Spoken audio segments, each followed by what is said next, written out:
The lipstick on Nathan's collar wasn't mine. I stared at the incriminating smear of red, my heart pounding in my chest. How many times had I washed his shirts without noticing? This time, though, the evidence was unmistakable. I heard the front door open, and Nathan's voice called out, "Sophie, I'm home." Quickly, I shoved the shirt back into the laundry basket and plastered on a smile. "In here, honey?" I called back, my voice steadier than I felt. Nathan appeared in the doorway of our bedroom, his tie loosened and a weary smile on his face. "Long day at the bank," he said, leaning in to kiss me. I turned my cheek at the last second, and his lips grazed my skin instead of meeting my mouth. "Everything okay?" he asked, frowning slightly. I nodded, perhaps a bit too enthusiastically. "Just tired. How about I start dinner while you freshen up?" As I busied myself in the kitchen, my mind raced. Who was she? How long had this been going on? The questions swirled in my head like a tornado, threatening to sweep away everything I thought I knew about our marriage. The sound of Nathan's phone buzzing on the counter snapped me back to reality. I glanced at the screen, seeing a message preview from someone named Olivia. My stomach clenched. "Hey, Soph," Nathan called from upstairs. "Have you seen my blue shirt? The one I usually wear on Thursdays?" I froze, my hand hovering over the phone. I think it's in the wash." I managed to reply, my voice only slightly strained. "Damn," he muttered, coming down the stairs. "I wanted to wear it tomorrow for the big presentation."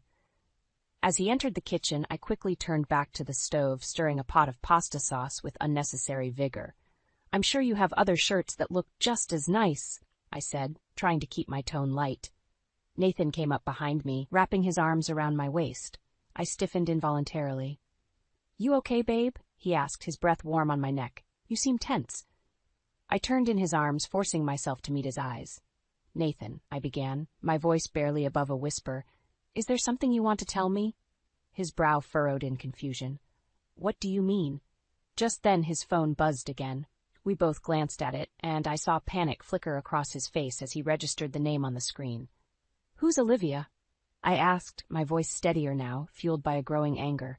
Nathan's arms dropped from my waist, and he took a step back. She's just a colleague," he stammered. "We're working on a project together." I laughed, a harsh, bitter sound that surprised even me. "A project that requires late-night text messages and lipstick on your collar?" The color drained from Nathan's face. "Sophie, I can explain." "Save it," I cut him off, holding up a hand. "I don't want to hear your excuses right now." I turned off the stove and grabbed my purse from the counter. "I'm going to my dad's for a while. Don't wait up." As I walked out the door, leaving Nathan calling after me, I felt a strange mix of emotions. Anger, hurt, and betrayal. Yes, but also a sense of clarity I hadn't experienced in years. For the first time in our marriage, I held the upper hand. Driving to my father's house, I realized this was just the beginning. Nathan's betrayal had awakened something in me, a determination to reclaim my life and my dignity. As I pulled into my childhood driveway, I made a silent vow. Nathan would regret the day he ever underestimated me. I spent a restless night at my father's house, tossing and turning as my mind raced with questions and plans. By morning, I knew what I had to do. I couldn't confront Nathan outright. Not yet. I needed proof, undeniable evidence of his betrayal. "You look like you've been through the ringer, sweetheart," Dad said as I stumbled into the kitchen. He pushed a steaming mug of coffee towards me. "Want to talk about it?" I shook my head, managing a weak smile. "Not yet, Dad, but thanks." He nodded, understanding in his eyes. "You know I'm here when you're ready." As I sipped my coffee, a plan began to form. I'd start by tracking Nathan's movements, piecing together the puzzle of his deception. It wouldn't be easy, but I was determined. I returned home later that morning, steeling myself for the confrontation. Nathan was waiting, his face a mask of concern and guilt. "Sophie, I'm so sorry," he began. "It was a mistake. It didn't mean anything." I held up a hand, silencing him. "Save it, Nathan. I need some time to think." His relief was palpable, and it made my blood boil. He thought he was off the hook. Over the next few days, I played the part of the dutiful, forgiving wife, but beneath the surface, I was gathering intel. I installed a tracking app on Nathan's phone while he slept, noting his frequent late nights at the office. I combed through our bank statements, finding suspicious charges at upscale restaurants and hotels. One evening, as Nathan prepared for another work dinner, I decided to follow him. I watched from my car as he met a sleek blonde outside a trendy bistro. Olivia, I presumed. My hands shook as I snapped photos with my phone.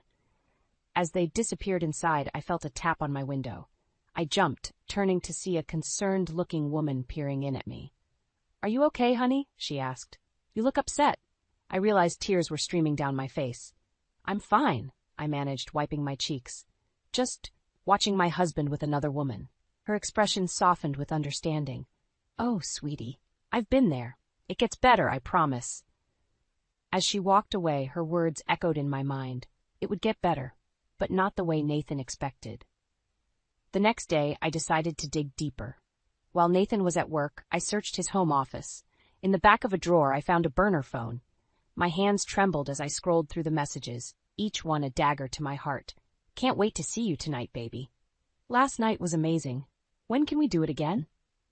I wish I could wake up next to you every morning." I was so engrossed in reading that I didn't hear the front door open. Suddenly, Nathan was there in the doorway, his face a mix of shock and anger. "What the hell are you doing?" he demanded. I held up the phone, my voice surprisingly steady.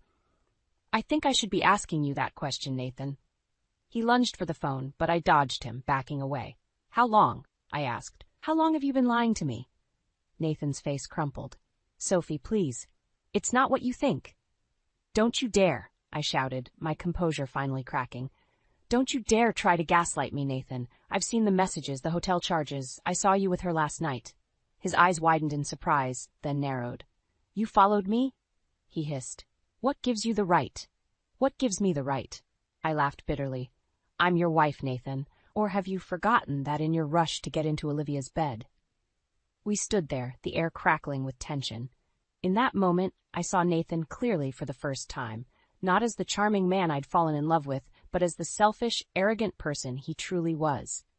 "This isn't over," I said quietly, pocketing the burner phone. "Not by a long shot." As I walked out of the room, leaving Nathan sputtering behind me, I felt a strange sense of calm. The truth was out, and now the real battle could begin. As I sat in my father's workshop, surrounded by the comforting smell of sawdust and varnish, memories of the past flooded my mind. I remembered the day I first met Nathan, how charming and attentive he'd been. Now, those memories felt tainted, like looking at an old photograph and realizing it had been a lie all along. "You've been awful quiet, Sophie," Dad said, setting down his sander. "Still not ready to talk about what's going on?" I sighed, running my fingers along the grain of a half-finished table. "I've been thinking about when Nathan and I first got together," I admitted. "How different things were then." Dad's face darkened. "That boy never did right by you, if you ask me." "What do you mean?" I asked, surprised by the vehemence in his voice. He hesitated, then said, "Remember that first Thanksgiving he came here? When I was showing him around the shop?" I nodded, the memory suddenly vivid. Nathan had seemed so interested in Dad's work, asking questions and admiring the craftsmanship. "Well," Dad continued, "after you went inside to help your mother, he changed, started making snide comments about quaint little businesses and how I should sell out to some big corporation." I felt like I'd been punched in the gut. "He said that? Why didn't you ever tell me?" Dad shrugged, his weathered hands fidgeting with a piece of sandpaper. "You seemed happy, and I didn't want to cause trouble, but I never forgot it." As Dad spoke, other memories surfaced. Times when Nathan had made subtle digs at my family's background, always couched in jokes or backhanded compliments. How had I been so blind? "There's more," I said quietly, and found myself pouring out the whole story, the affair, the evidence I'd gathered, the confrontation. When I finished, Dad was silent for a long moment. Then he stood, walked over, and enveloped me in a bear hug. "I'm so sorry, sweetheart," he murmured. "You deserve so much better." As I cried into his flannel shirt, I felt a new resolve forming. Nathan hadn't just betrayed me. He'd looked down on my family, on the hard-working people who'd raised me. That was unforgivable. Later that evening, I returned home to find Nathan waiting, a bouquet of roses in hand. "Sophie," he began, his voice pleading, "can we talk? I know I messed up, but I love you. We can work this out." I looked at the flowers, remembering all the times he'd used grand gestures to paper over his mistakes. "Put those down, Nathan," I said coldly. "We need to have an honest conversation for once." His face fell, but he set the roses aside. "Okay," he said, sinking onto the couch. "I'm listening." I took a deep breath. "I've been thinking about our relationship, about who you really are. And I realized something. You've never respected me or my family, have you?" Nathan's brow furrowed. "What are you talking about? Of course I respect." "Don't lie," I cut him off. "I know what you said to my father that first Thanksgiving.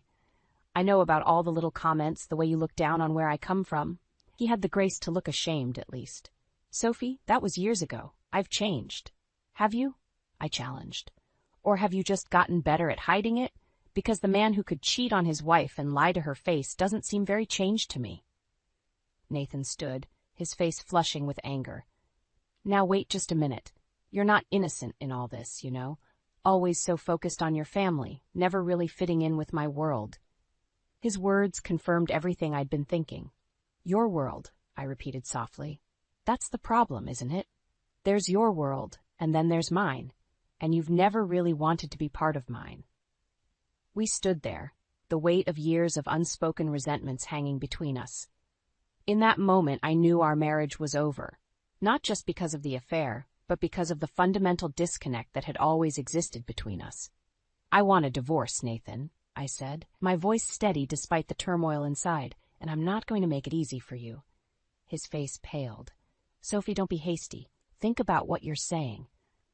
But I was done listening. As I turned and walked out of the room, I felt a strange mix of sorrow and liberation. The life I'd thought I wanted was crumbling, but from the ruins, I would build something stronger, something true to who I really was. The day after I told Nathan I wanted a divorce, his parents called. I stared at the caller ID, my stomach churning. In all our years of marriage, I'd never felt truly accepted by them. Taking a deep breath, I answered, "Sophie, dear." Margaret's saccharine voice dripped through the phone. "We heard you and Nathan are having difficulties. We'd like you both to come for dinner tonight." I almost laughed at the understatement. Difficulties didn't begin to cover it, but I agreed, knowing this confrontation was inevitable.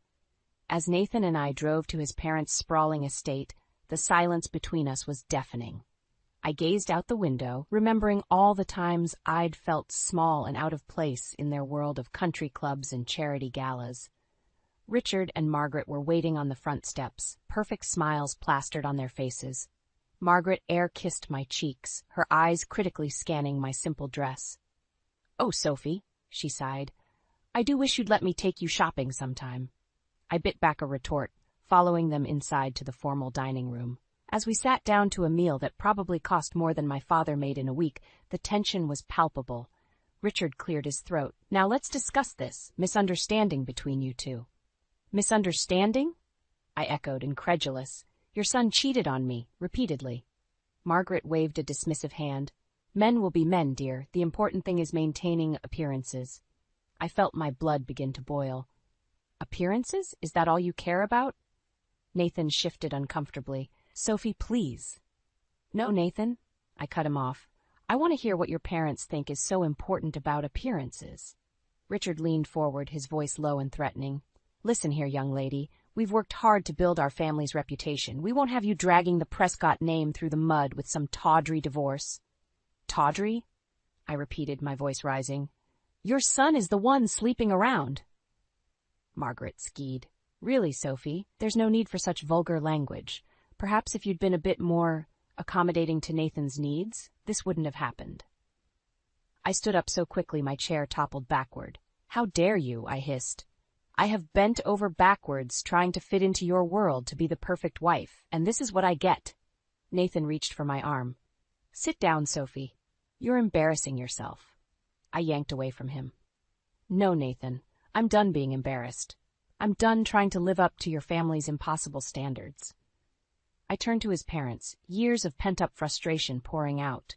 "You've never accepted me, never thought I was good enough for your precious son. Well, guess what? He's not good enough for me." Richard's face turned an alarming shade of red. "Now see here." But I was on a roll. "No, you see here. I'm filing for divorce, and I don't give a damn about your reputation. Nathan can have Olivia, and you can have your perfect, classist little world. I'm done." I stormed out, leaving them all sputtering behind me. As I walked down the long driveway, I heard footsteps behind me. It was Nathan. "Sophie, wait," he panted. "You can't just walk away like this." I spun to face him. "Watch me, Nathan. I've spent years trying to be someone I'm not for you and your family. No more." His face hardened. "You'll regret this, Sophie. You've got nothing without me." His words hit me like a slap, but they also ignited something deep inside me. "You're wrong, Nathan," I said quietly. "I've got myself, and that's more than enough." As I walked away, leaving Nathan standing in his parents' driveway, I felt a strange mix of terror and exhilaration. I had no idea what the future held, but for the first time in years, I felt truly free. Back at home, I sat at our kitchen table, my hands shaking as I picked up my phone. It was time to make some calls, to a divorce lawyer, to my father, to the friends I'd neglected over the years. As I dialed the first number, I knew my life was about to change dramatically.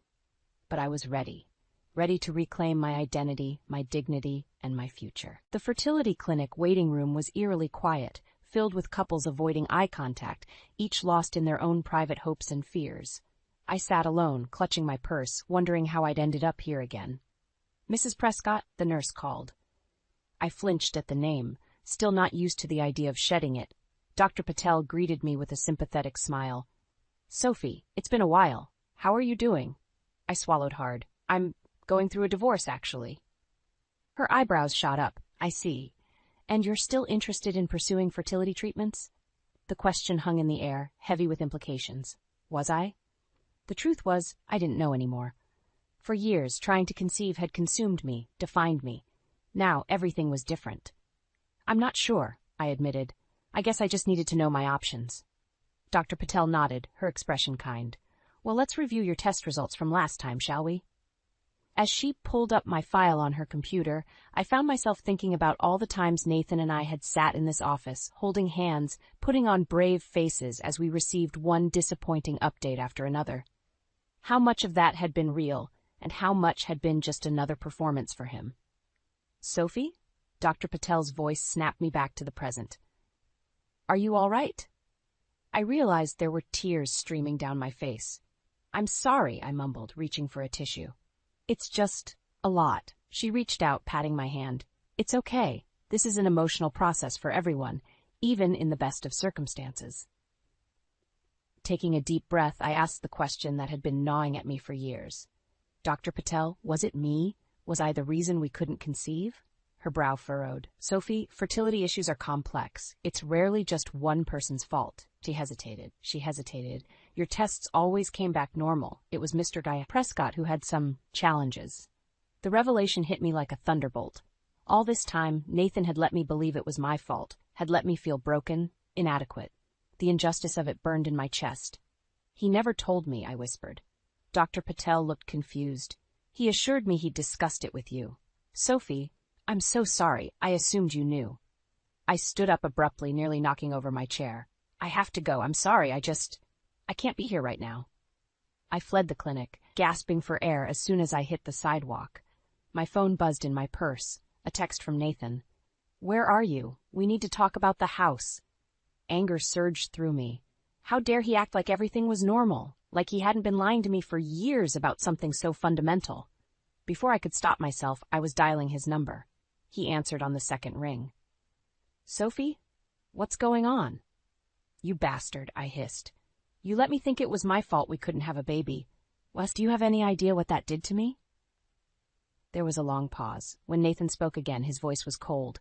"Who told you?" "It doesn't matter," I snapped. "What matters is that you lied. Again, about something huge." "I was protecting you," he said, but his tone was defensive. "I didn't want you to feel." "Don't you dare try to justify this," I cut him off. "You weren't protecting me. You were protecting your ego." I ended the call, my hands shaking.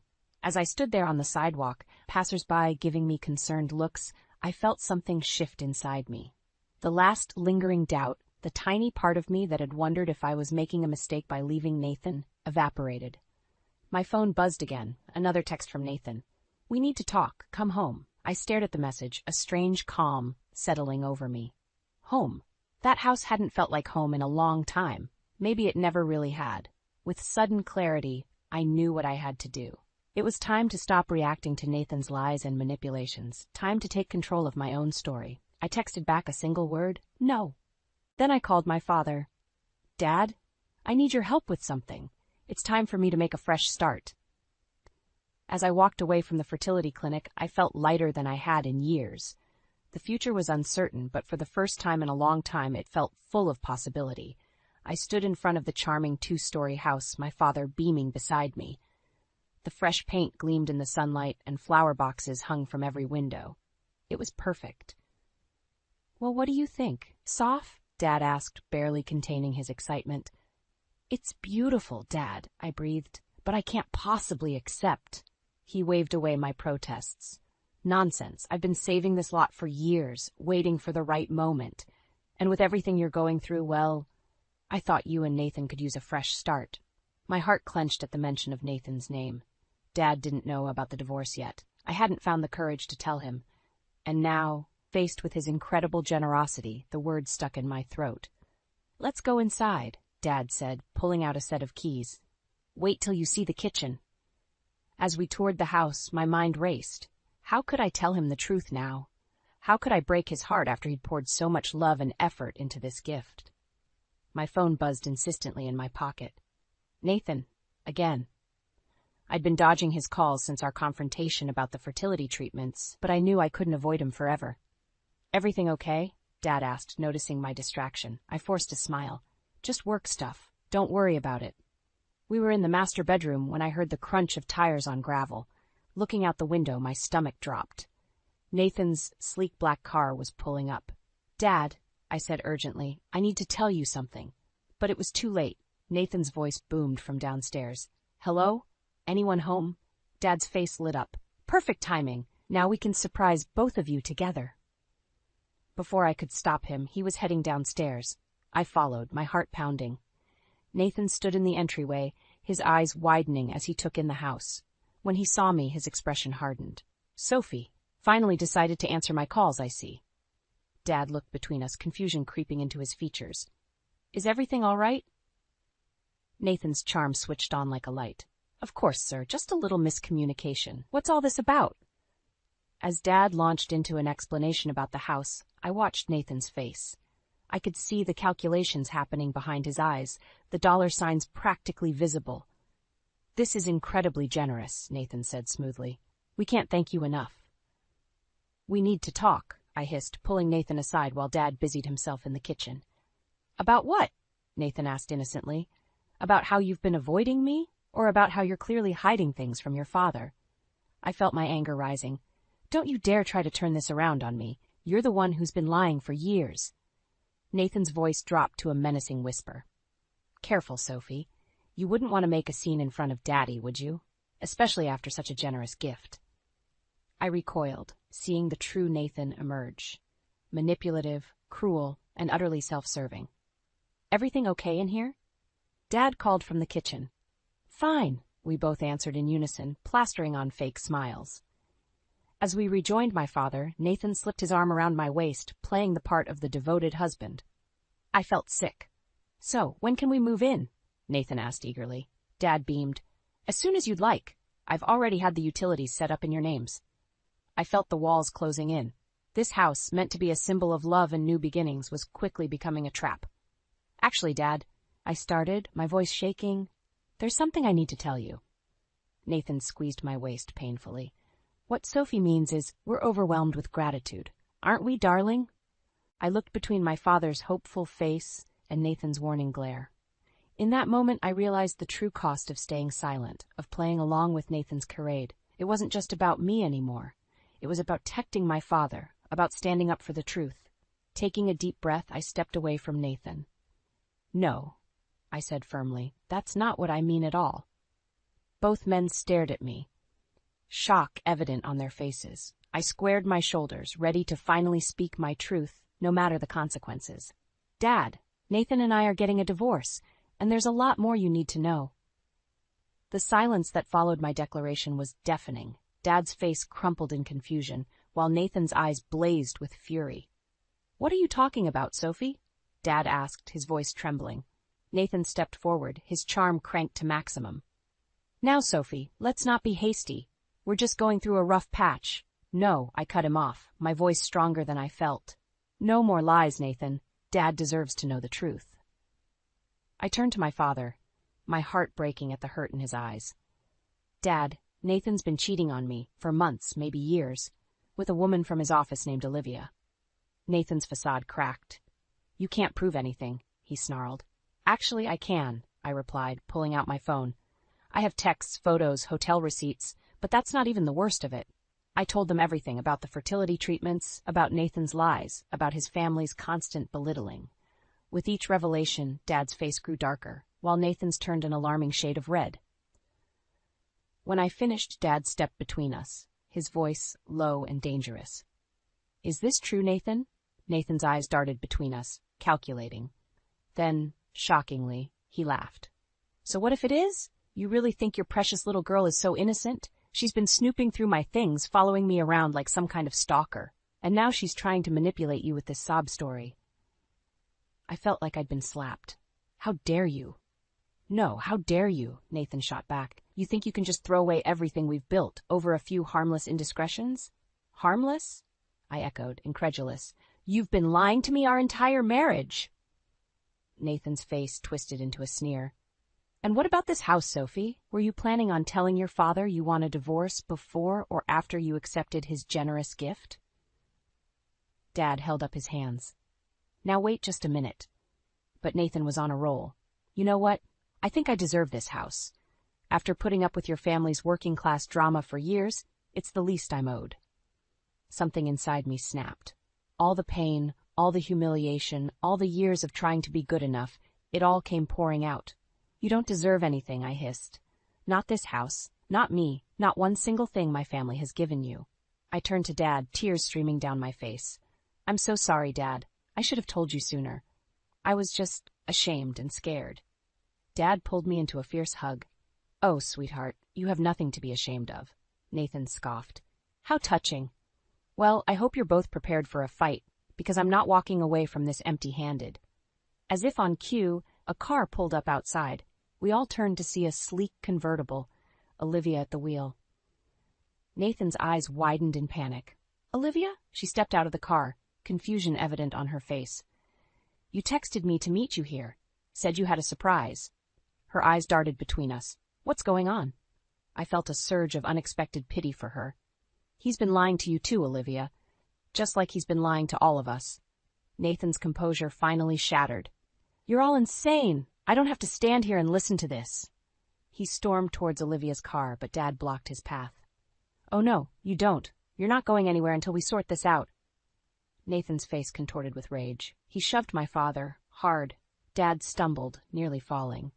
Before I knew what was happening, I was between them, my hand connecting with Nathan's face in a resounding slap. The shock of it seemed to freeze time. We all stood there, breathing heavily, the weight of everything that had happened pressing down on us. In that moment, I realized this was it, the point of no return. Whatever happened next would change all of our lives forever. I took a deep breath, squaring my shoulders. Nathan, I said, my voice steady despite the storm of emotions inside me, I think it's time we finish this, once and for all. The next few weeks were a whirlwind of legal meetings, heated arguments, and painful revelations. But as I sat in the courtroom, waiting for the judge to deliver her final verdict on our divorce proceedings, I felt an unexpected calm. Nathan's lawyer had fought tooth and nail, trying to claim half of everything, including the house my father had gifted us. But I had come prepared. The evidence I had gathered of Nathan's infidelity, combined with the testimony of his own parents about his behavior, had painted a damning picture. In the matter of Sophie Adams versus Nathan Prescott, the judge began, her voice echoing in the silent courtroom. I held my breath, feeling my father's reassuring hand on my shoulder. As the judge read out her decision, I watched Nathan's face. With each ruling, the division of assets, the nullification of his claim on my father's gift, the alimony payments he would owe, his arrogant mask crumbled a little more. When it was over, Nathan stormed out without a word, but I felt no satisfaction in his defeat. Instead, I felt free. Outside the courthouse, I was surprised to see Olivia waiting. Her eyes were red-rimmed, but her voice was steady when she spoke. I'm sorry, she said simply. I didn't know about any of it. The lies, the manipulation. I feel like such a fool. I nodded, understanding all too well. We both were, Olivia, but not anymore. As she walked away, I turned to my father. Dad, I can't thank you enough for everything you've done. He pulled me into a bear hug. That's what family is for, sweetheart. Now, what do you say we go home? Home. The word held new meaning now. Not the cold, pristine house I had shared with Nathan, always feeling like an outsider, but the warm, loving home of my childhood, where I could heal and rediscover myself. Over the next few months, I threw myself into helping with Dad's construction business. The work was hard, but satisfying. With each house we built or renovated, I felt like I was rebuilding a part of myself. One crisp autumn day, as we finished up a project, Dad turned to me with a twinkle in his eye. You know, Soph, you've got a real knack for this. Ever thought about taking over the business someday? The idea took root, growing stronger with each passing day. I enrolled in business classes at the local community college, determined to learn everything I could. A year to the day after my divorce was finalized, I stood in front of a mirror, hardly recognizing the woman looking back at me. Gone was the meek, insecure housewife. In her place stood a confident businesswoman, ready to take on the world. My phone buzzed with a text from Dad.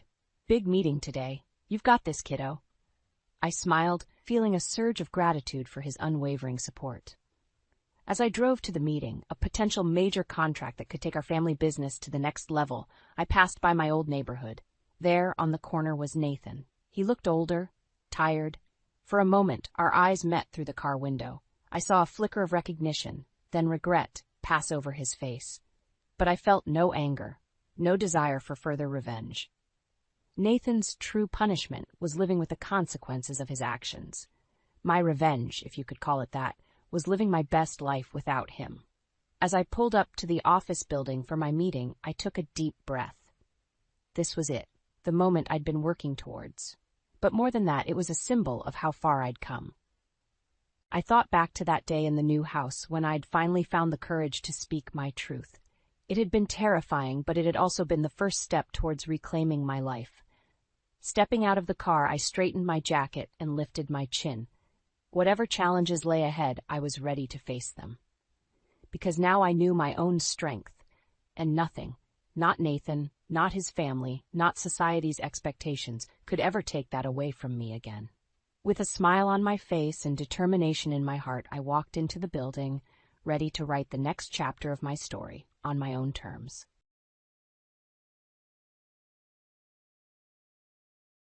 Why did I receive a letter from my late mother-in-law? I was shocked as I looked at the envelope that had just arrived in my home mailbox. The letter was from my mother-in-law, who we had just buried yesterday. She had always been very kind to me since I married her son, and I loved her a lot. We often went out to eat, enjoyed shopping trips, and became close like friends despite being different ages. Her sudden death left me heartbroken, and even after her funeral, I was still struggling to accept that she was gone. Getting a letter from her during this sad time was a huge surprise. I quickly opened the letter and found something unexpected. My mother-in-law had asked a temple priest to send me this letter after she passed away. The letter told me to find a secret compartment in the family's old chest and reveal the hidden door. It gave detailed instructions on how to open this hidden door and made it clear I should do this alone. Seeing that my brother-in-law, his wife, and their kids were all out, I rushed to my in-laws' house. Using the spare key, I went in and followed the instructions to open this secret compartment by myself. It's open, I sighed with relief and looked inside. My name is Betty. I'm 40 years old and work from home as a web designer. I married Kevin, who is 5 years older than me, 6 years ago. We met through a friend and are still very close. However, we haven't been able to have children yet. Both of us love kids and wanted to start a family soon after getting married, but it hasn't happened. I used to feel very sad about this, but there was always someone who was kind to me despite it all. My mother-in-law. Betty, don't worry so much. "There's no need to rush," she would say. "Hey, how about we go to the new waffle place near the station for a change?" My mother-in-law always encouraged me and spoke comforting words. She was bright, kind, and caring, and I loved her deeply. She often helped me, and over time, I worried less about not having children. Though I still want children, I've decided not to go for intensive infertility treatments, but to let things happen naturally. Since my husband Kevin often travels for work, my mother-in-law and I usually go out to eat or shop together when he's away. We've grown close, just like friends, despite our age difference. She lives nearby with my brother-in-law's family, who have 4 children. Although she gets along well with them, my brother-in-law and his wife often insult my husband and me for not having children. "Betty, you haven't had any children yet. We have 4 lovely kids here. Being childless is unfilial. Cut ties with your mother-in-law, soon Lisa, my brother-in-law's wife, would say smugly, and my brother-in-law Brian would agree, saying, Lisa's right. Well, Kevin has never been impressive anyway. Even if you had kids, they wouldn't amount to much. Initially, my husband and I would respond to such cruel remarks from my brother-in-law's family. However, since they never listened, we gradually stopped reacting and tried to avoid them as much as possible. They treat us disrespectfully, but act very nicely in front of my mother-in-law. We haven't told her about their behavior to avoid causing her worry. One holiday, my husband, my mother-in-law, and I planned to go out for a meal together. When we arrived at my parents-in-law's house, she wasn't waiting outside as usual. Is she not ready yet? I wondered aloud. She should be coming out soon, my husband replied. We didn't think much of it and waited. However, as time passed minus 10 minutes, then 15, she still didn't appear or answer her phone. I wonder what's going on with your mom. I started feeling uneasy and increasingly anxious. We rang the doorbell of my parents-in-law's house, but there was no response. We decided to use the spare key to enter. Hey, Mom, my husband called out as he took off his shoes at the entrance, but still there was no reply from inside. With a bad feeling, we quickly searched for my mother-in-law, and then we found her collapsed in her bedroom. Oh my God, I exclaimed as I rushed to her side, and my husband immediately called for an ambulance. It seemed that my brother-in-law's family was out because no one else was at the house besides my mother-in-law. The ambulance arrived in about 15 minutes, and she was swiftly taken to the hospital. But unfortunately, she passed away there. It was a stroke. My husband and I were heartbroken by this sudden loss, and we cried a lot. Not despite our grief, we knew there were many things to do, like preparing for her funeral. The funeral was to be a family affair, and my brother-in-law took on the role of the chief mourner to honor my mother-in-law, and I worked together with him on the preparations. However, even during the planning with relatives and discussions with the funeral home, my brother-in-law seemed reluctant and showed no signs of grief. He did his duties at the wake and funeral, but often he would call my husband over after talking briefly with relatives, and then abruptly leave, which offended them. During the post-funeral gathering with relatives, my brother-in-law was the first to sit down and refused to get up even when my husband urged him to greet the guests. He just sat there drinking his beer, and his wife did the same. So my husband and I went around thanking the relatives for coming and sharing memories of my mother-in-law. Seeing his parents just eating and drinking seemed to set a negative tone for the gathering. My brother-in-law's 4 children were busy playing games, laughing loudly, and playfully nudging each other, creating a mood that didn't seem right for after a funeral. None of my brother-in-law's family seemed sad about my mother-in-law's death. The other relatives noticed this and didn't try to talk to my brother-in-law and his wife. They just said goodbye and shared memories with my husband and me. Despite the obvious change in the relatives' attitudes, my brother-in-law's family didn't seem to care. They kept ordering more beer, talked about inheritances and planned trips, even though we were supposed to be mourning. It was disrespectful considering how much my mother-in-law had done for them while she was alive. I couldn't help but look at them with disapproval. The next day, my husband left early for some errands, and I was at home planning to check the mailbox for the newspaper. That's when I noticed a letter. Wondering who it could be from, I saw it was addressed to me. To my surprise, it was from my mother-in-law. Opening the letter in the living room, I found something unexpected. The letter said that my mother-in-law had arranged with a temple priest to send it after she passed away. It had instructions on how to open a hidden compartment in a chest and the contact details of the family lawyer. There was also a note to make sure I opened it by myself. I read my mother-in-law's letter over and over. Though she was slender, her handwriting was bold and strong. Touching the strong strokes of her writing that reflected her strong character, glancing at the clock, it was 8:20. No one should be at my in-laws' house now. The kids would be at school, and according to a social media post by my brother-in-law's wife, they had left early that morning. With this in mind, I quickly got ready to go to the family home. This morning, I saw that they were planning an outing together. They even sent their children to school, even though it was the day after our grandmother's funeral. They seemed eager to enjoy their day off. If their post was accurate, there should be nobody at the family home.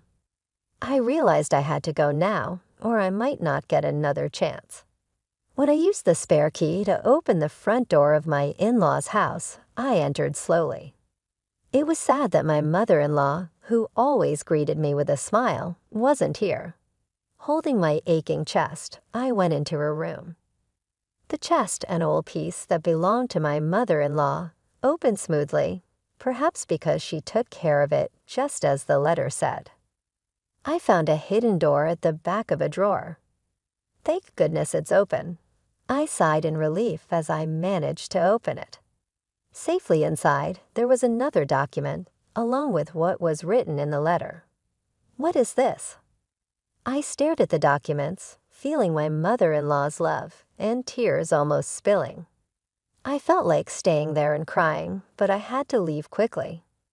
It wouldn't be good if someone came back and saw me, especially since the letter said to do this alone. After returning home with all the documents, I contacted the family lawyer mentioned in the letter to inform them of my mother-in-law's passing. Just as I was about to reach out to my husband and my brother-in-law's family to see if we could all gather this weekend, I received an email. It was from my sister-in-law, urging us to meet at my in-laws' house this weekend for some important news. Despite feeling uneasy, declining seemed odd, so I agreed to her proposal. Over the weekend, I went to my in-laws' house with my husband, feeling nervous about the discussion. My brother-in-law and his wife had smug looks, and their 4 children were not around, probably taken somewhere else. As soon as we sat down, they presented a document. This is the will left by my mother-in-law, my sister-in-law announced loudly. The signature on the will was indeed my mother-in-law's, and it stated that all assets would go to my brother-in-law and his wife. See, it's written here that we get everything. So unfortunately, you won't get any inheritance. Too bad, huh? My brother-in-law laughed mockingly, his expression ugly, while my husband looked bewildered. I stood up quietly and brought in the lawyer who had been waiting outside. Who is this? My brother-in-law and his wife asked, puzzled by the sudden appearance of the lawyer. My husband, who didn't know the lawyer was there, was also surprised. This person is the lawyer whom my mother-in-law trusted during her life, I explained briefly. My brother-in-law and his wife looked confused and then angry. Why did you bring a lawyer here? They demanded. It's part of my mother-in-law's instructions. She wanted the lawyer here to help make sure the estate is divided fairly, I said. My brother-in-law and his wife insisted loudly that they didn't need a lawyer. My brother-in-law slammed his hand on the desk and pointed at the will, saying, "My mother left a will. We don't need a lawyer." The lawyer quietly raised his hand and asked, "Are you sure your mother wrote the entire will herself?" "That's obvious." My brother-in-law shouted back. The lawyer looked concerned and shook his head. "This can't be recognized as a valid will. A real handwritten will must be entirely written by the person it belongs to." He pointed out that only the words at the beginning and the signature at the end were in my mother-in-law's handwriting. The rest looked like it was printed from a computer. The room went quiet. My brother-in-law reached out to the will, but it still showed the same printed words. "Huh," suddenly my husband said. "Why is the back of the paper so clean?" I looked closely, and indeed, there was something odd. The handwriting in the signature section is different from the rest. Could this be forged? I wondered aloud. My brother-in-law and his wife trembled at the lawyer's observation. "What are you talking about? We wouldn't do such a thing," they stammered. "Why are you so nervous if it's not forged?" The lawyer cut in. "Forging a will is a serious crime." Hearing this, my brother-in-law and his wife turned pale. Despite their agitated and confused excuses, the lawyer delivered the final blow. "Betty has a notarized will, so your will is invalid." "What?" My brother-in-law and his wife gasped, their eyes wide. "We never heard of that," they said. In the letter I received from my mother-in-law, she mentioned that she hid a notarized will behind the hidden door of the chest. We didn't know about this earlier. The letter not only told us where she hid the will, but also explained why she made it and why she told me about it. My mother-in-law had been feeling her health decline and had prepared the will because she probably suspected that my brother-in-law and his wife might tamper with it. I thought she didn't know their true nature, but it seemed she had a sense of their greed. The notarized will stated that the assets would be divided equally between my brother-in-law and my husband. This surprised my brother-in-law and his wife, and their eyes went wide. Then my brother-in-law suddenly shouted, claiming he should be the beneficiary of our mother's life insurance as the eldest son.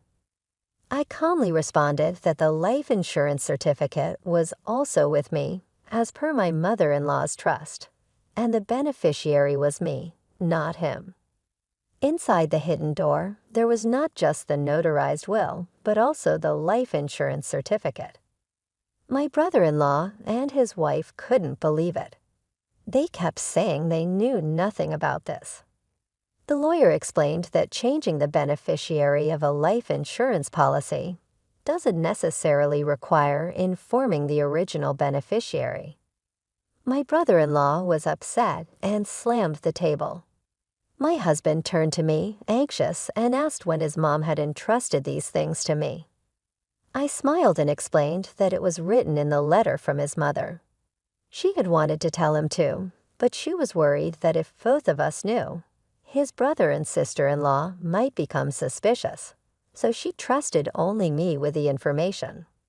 While my husband and I were talking, my sister-in-law burst in hysterically. She couldn't accept that we, who hadn't even shown her children to my mother-in-law, would inherit her estate. "This is ridiculous," she exclaimed. "I can't accept this at all." My brother-in-law chimed in, his face there, just for her inheritance, splitting it equally. "Don't make me laugh," he continued. "The inheritance is all ours," my brother-in-law asserted. My sister-in-law joined in, shouting and adding to his selfish claims. "We have 4 children as compensation for you not showing my mother-in-law any grandchildren. You should give all of her inheritance to our children for their future. We have shown her 4 grandchildren, so we are much more deserving than you." Despite my sister-in-law's aggressive tone, I stayed calm. "What you're saying doesn't make sense." "Please calm down," I said. My calm demeanor seemed to infuriate her even more. "Your calm attitude annoys me so much. Just give us the money already. You're a useless, childless woman," she yelled, lunging at me. My husband and the lawyer stepped in, but before they could stop her, my sister-in-law punched me in the head. Ouch! I cried out in pain. She had several large rings on her fingers, so it felt like being hit with makeshift brass knuckles. "Stop it." My husband and the lawyer pulled my sister-in-law away, but she tried to reach for me again in her agitated state. "Give us the inheritance. I deserve it all more than you do. I have 4 children," she shouted, her eyes bloodshot and her face twisted with anger. My brother-in-law egged her on, encouraging her to hit me more. Enraged, my husband called the police. When they arrived shortly after, he and the lawyer explained the situation. My brother-in-law and his wife were escorted away by the police. My husband and I thanked the lawyer and decided to send him home for the day. What was supposed to be a discussion about creating an estate division agreement turned into a chaotic ordeal. My husband and I agreed to bring a gift of apology another day. He was deeply concerned about me being hit by my sister-in-law, but seemed relieved when I told him the headache had completely subsided after the tumultuous events. "It's been quite an intense time," I murmured. Then, unexpectedly, my husband brought up something else. "Hey, Lisa seems to constantly talk about the children. You know, she always boasted about showing Mom 4 grandchildren and how great she was. Don't you think she's overly fixated on money?" Indeed, my sister-in-law had been excessively promoting her children and seemed really focused on money during the earlier argument. "Well, she has been quite vocal about the children for a while, and her obsession with money was indeed extreme," I replied. Her expression while hitting me was terrifying. Turning red as he shouted, "You unlucky bunch have no right to Mom's estate." We were living. I replied, "Yeah, you're right. It's a bit abnormal," he said, and then fell silent. "What's wrong? Is there something bothering you?" I asked, not understanding what he was getting at. "Well, there's something bothering me, and I'm considering suggesting it to my brother. I think it might be a good idea to have DNA tests done for their 4 children." My husband's response surprised me. "DNA tests?" "Yeah, and I'm also thinking about proposing a background check on Lisa. Something doesn't sit right with me. It's just a gut feeling. Although I thought it might be unnecessary, my husband's intuition had been accurate in the past." "Okay, if that's what you suggest, let's propose it to your brother later on," I agreed. When my husband told my brother-in-law about the idea, he ridiculed and yelled at him extensively. "Just because you don't have kids yourselves, don't doubt ours," my brother-in-law shouted. But before parting ways, he took some materials about DNA testing from my husband. Perhaps he had some doubts as well. The first revelation came from the DNA testing between my brother-in-law and his children. It turned out that 3 out of the 4 children didn't share his blood. I was a bit suspicious of the youngest child because they didn't look much like any of us, but I was surprised about the middle one too. My husband was speechless, and my brother-in-law decided to investigate his wife's background thoroughly. The results were shocking. It turned out that my sister-in-law had relationships with multiple men even before marrying my brother-in-law. Recently, her affairs were discovered by the wives of her lovers, who then demanded compensation. Since my sister-in-law was at home more often than my brother-in-law, she was able to hide any evidence, like registered letters. The compensation demanded was far more than she could afford from her earnings or savings. It became clear that she was determined to get her hands on my mother-in-law's inheritance at any cost. Eventually, the situation escalated, and my brother-in-law and sister-in-law ended up in a violent fight, throwing things and hitting each other until the neighbors, unable to stand the noise, called the police. Both were taken into custody, facing charges for forging the will and now additional charges of assault. Further police investigation revealed they had committed theft and harassed wealthy individuals, among other offenses. Eventually, they both ended up in jail. As for the future of the 4 children they left behind, my husband and I were deeply troubled. Since my mother-in-law's passing, we have been the closest relatives. We considered taking them in, but decided against it after much thought. The children had been influenced so much by their parents that they casually insulted us as childless incompetents. The oldest at 19 should know right from wrong, and the youngest at 7 should understand proper behavior, yet they smirked and insulted us every time they saw us. Even with their parents in trouble, our 16-year-old nephew said, "We'd be better off raised by childless idiots," which was more than we could bear facing such hostility. We couldn't find any affection for the children or any hope of raising them to be decent people. Ultimately, we contacted my sister-in-law's parents and decided to sever ties with the children. It seems the children understood our decision, as our nephew said, "I'd rather live in Grandma's old shack than with the childless couple." With those words, we felt it was best to leave things as they were.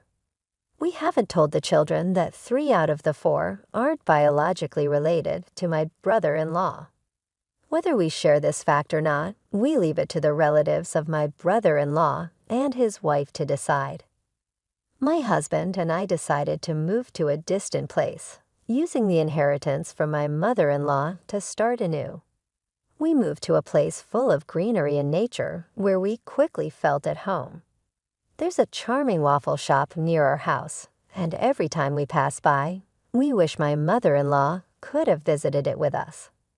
Soon after the move, I found out I was pregnant. When the pregnancy test showed a positive result, I couldn't help but scream with surprise and happiness. Later, the doctor confirmed that I was indeed pregnant. Both my husband and I cried tears of joy as we hugged each other. My mother-in-law would have been so happy if she were still alive. Additionally, the business plan I had been secretly preparing is progressing well. Both my husband and I are working hard, looking forward to the arrival of our child and enjoying fulfilling days full of happiness.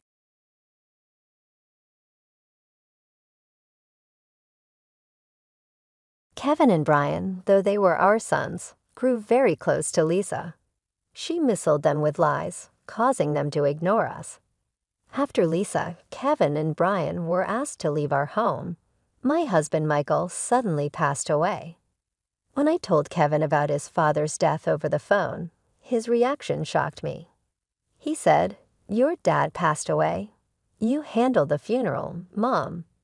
I don't want to see the face of someone who kicked us out.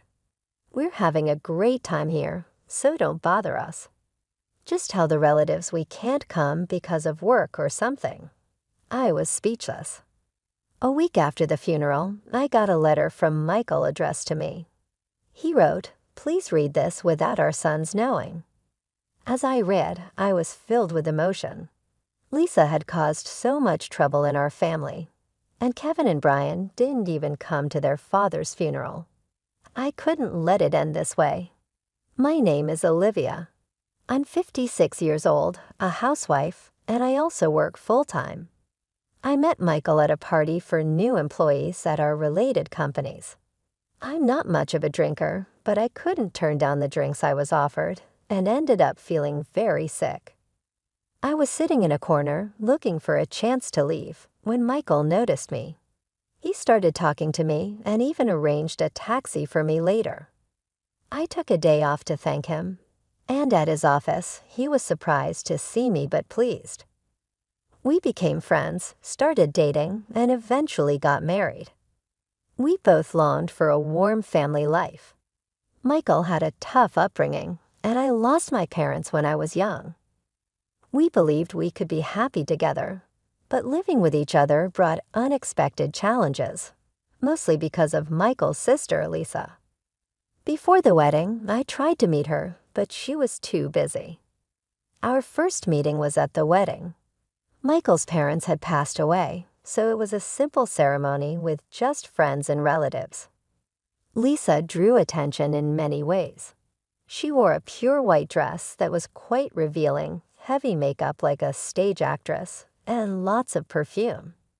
I tried not to show how upset I was, but Lisa either noticed or just didn't like me from the start. She didn't say hello and made fun of me. She said to Michael, "Couldn't you find someone better at your workplace?" Having such a plain sister-in-law is embarrassing.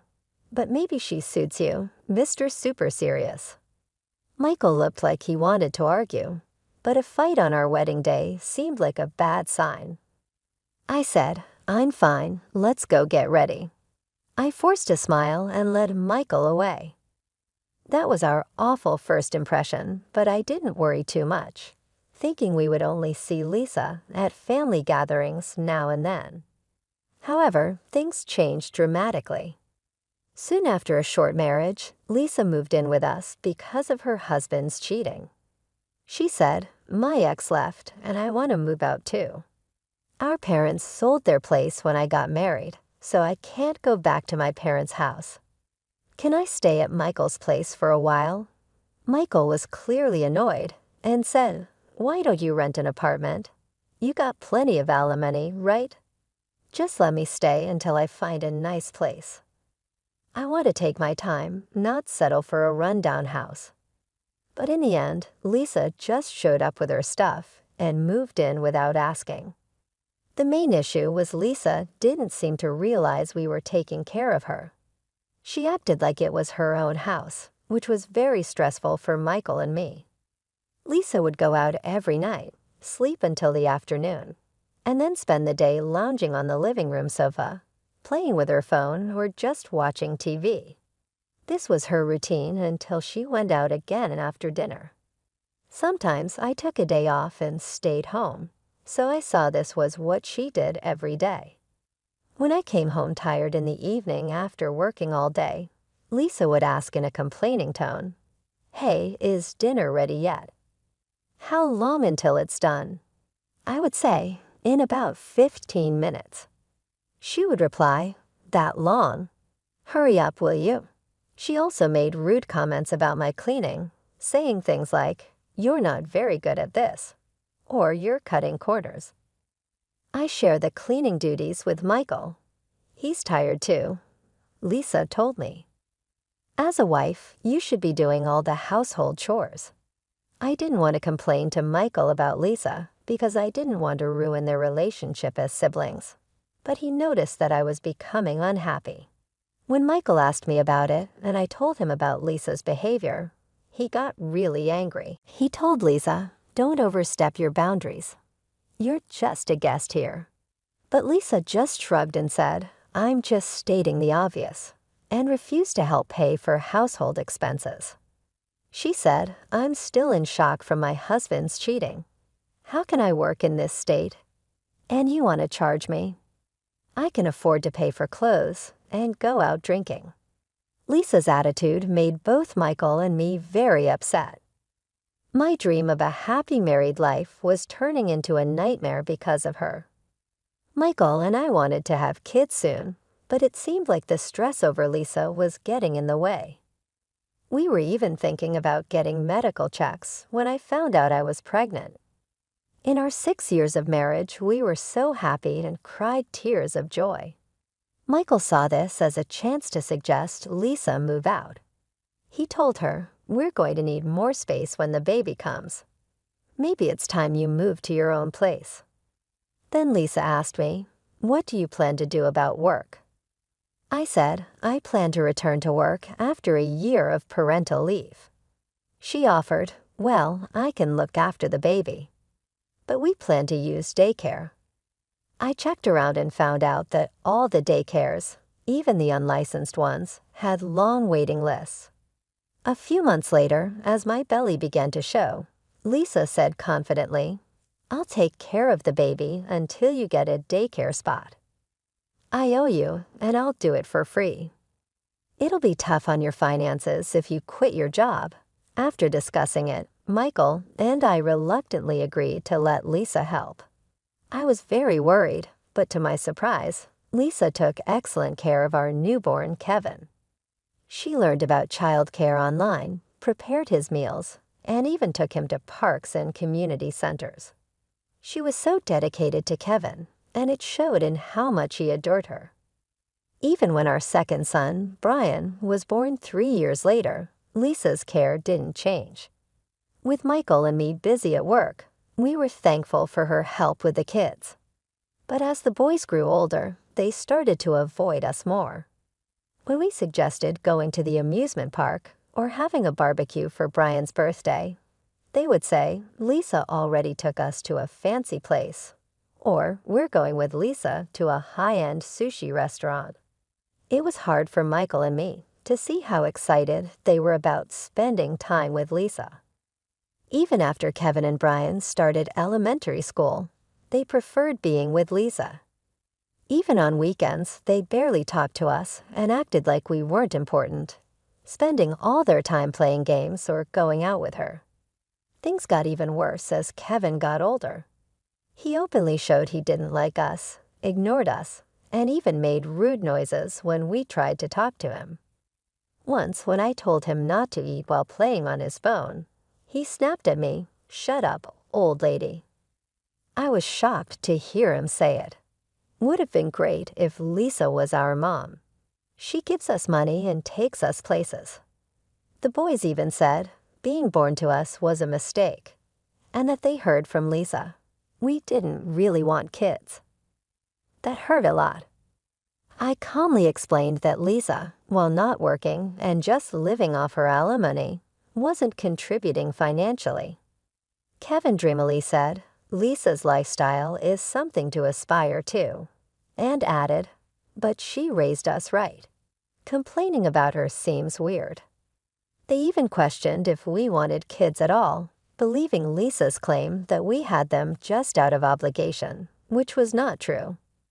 Michael and I always wanted kids, and Lisa had only offered to help until we found daycare. I was very upset and couldn't believe what Kevin was saying to me. He smirked when he saw how upset I was and said, "You guys are always so annoying, telling us to do homework and that we play too many games." Lisa says it's fine not to do homework and even stays up playing games with us until morning. I snapped back, "Lisa isn't responsible for your future. Your dad and I tell you these things because we care about you, even if it means you might hate us." "Yeah, right. You're just jealous because we're close to Lisa. How dumb. Maybe you shouldn't have let her take care of us." I felt like crying.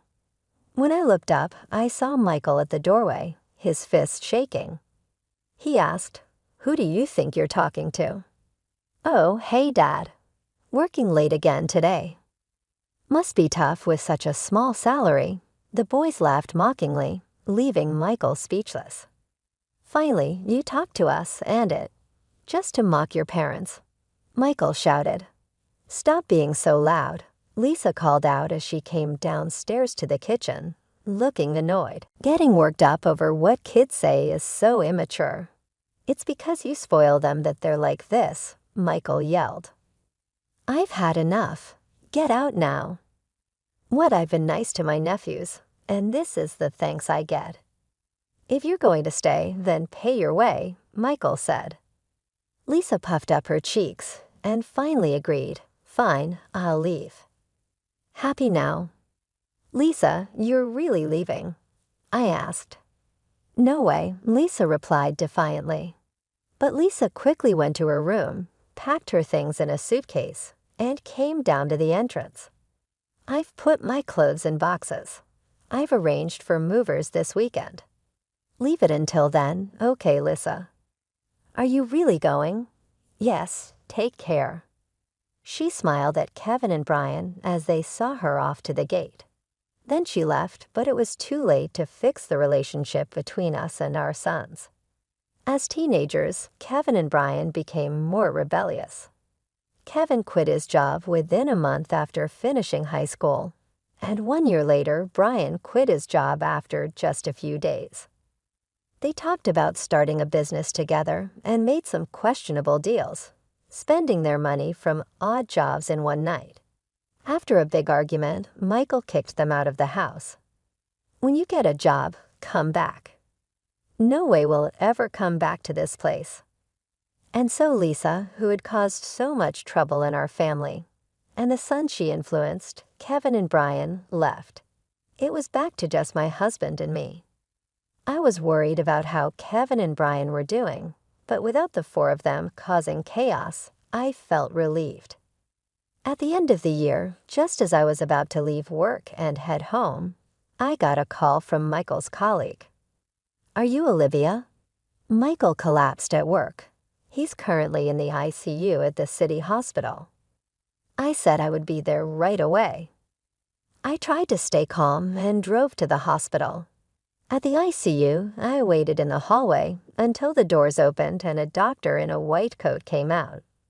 He looked sad as he told me, "We did our best, but I'm sorry." I was too shocked to speak. That morning, Michael had left for work as usual. We had talked about keeping our schedule open for our anniversary next month. Sure, the usual restaurant. I have a surprise planned for this year. I never thought that would be our last conversation. Everything felt gray and meaningless as I stood there. I decided to contact Kevin, Brian, and Lisa to tell them Michael had passed away. I left a voicemail and sent a message. That night, Kevin called back. I could hear music and laughter in the background. As I tried to tell him about his father, my voice shook.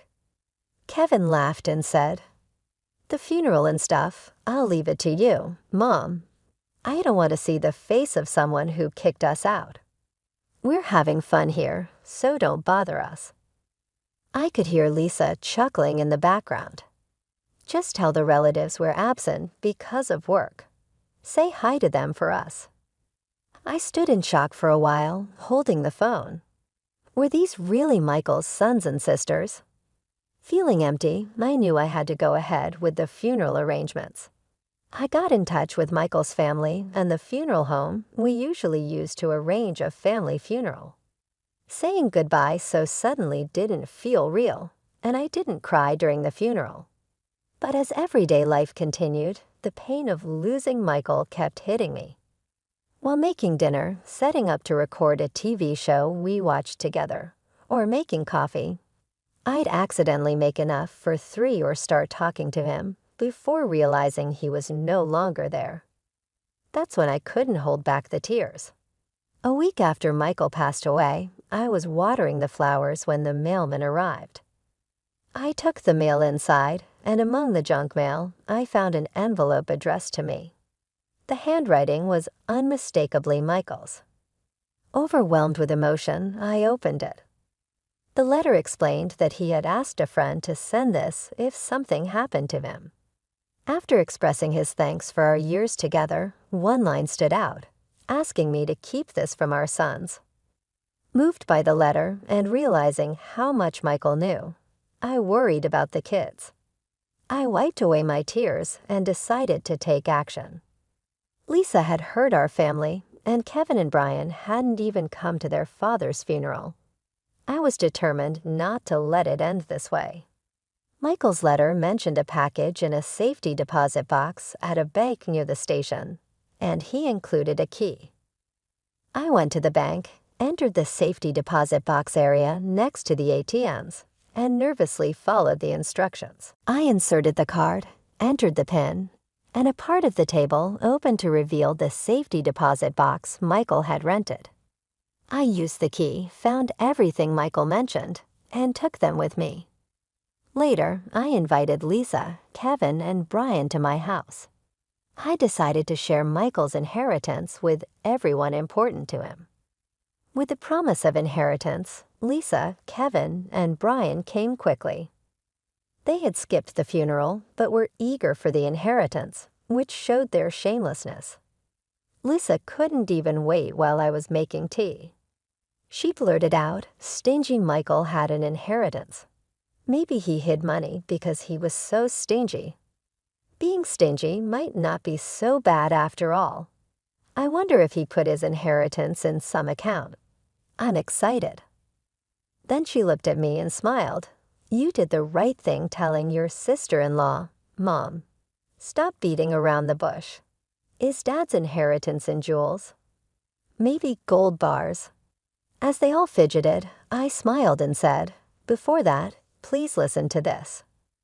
I put an IC recorder and Michael's cell phone on the dining table, which confused them. Is that Dad's cell phone? And what's this, an IC recorder? The kind used for investigating affairs? I see it on TV. Wait, did Dad have an affair? Kevin laughed mockingly, but his smile vanished when I pressed play. Kevin's voice came through, talking on the phone. Yeah, remember that old lady you met at our house, Lisa? She wears so much makeup and clings to me, calling me Kevin dear. It's gross, but she'll hand over money if you flatter her. There's a use for fools and old ladies. As Kevin froze, Lisa's face filled with anger when the recording stopped. Lisa angrily asked, "What was that, Kevin?" He replied, "I don't know, a stranger maybe, or Dad recorded that voice." Over Lisa's shouted protest, Kevin continued, Michael was too tech illiterate to do something like that. As Lisa and Kevin argued, Brian tried to leave quietly. I quickly played the second recording. How much money did you get from Lisa? $333,000. Damn, I only got $3,000. What did you do? Gave her a bouquet of roses and a high-end bag for her birthday. Maybe I'll give her a fake brand next time. She can't tell the difference.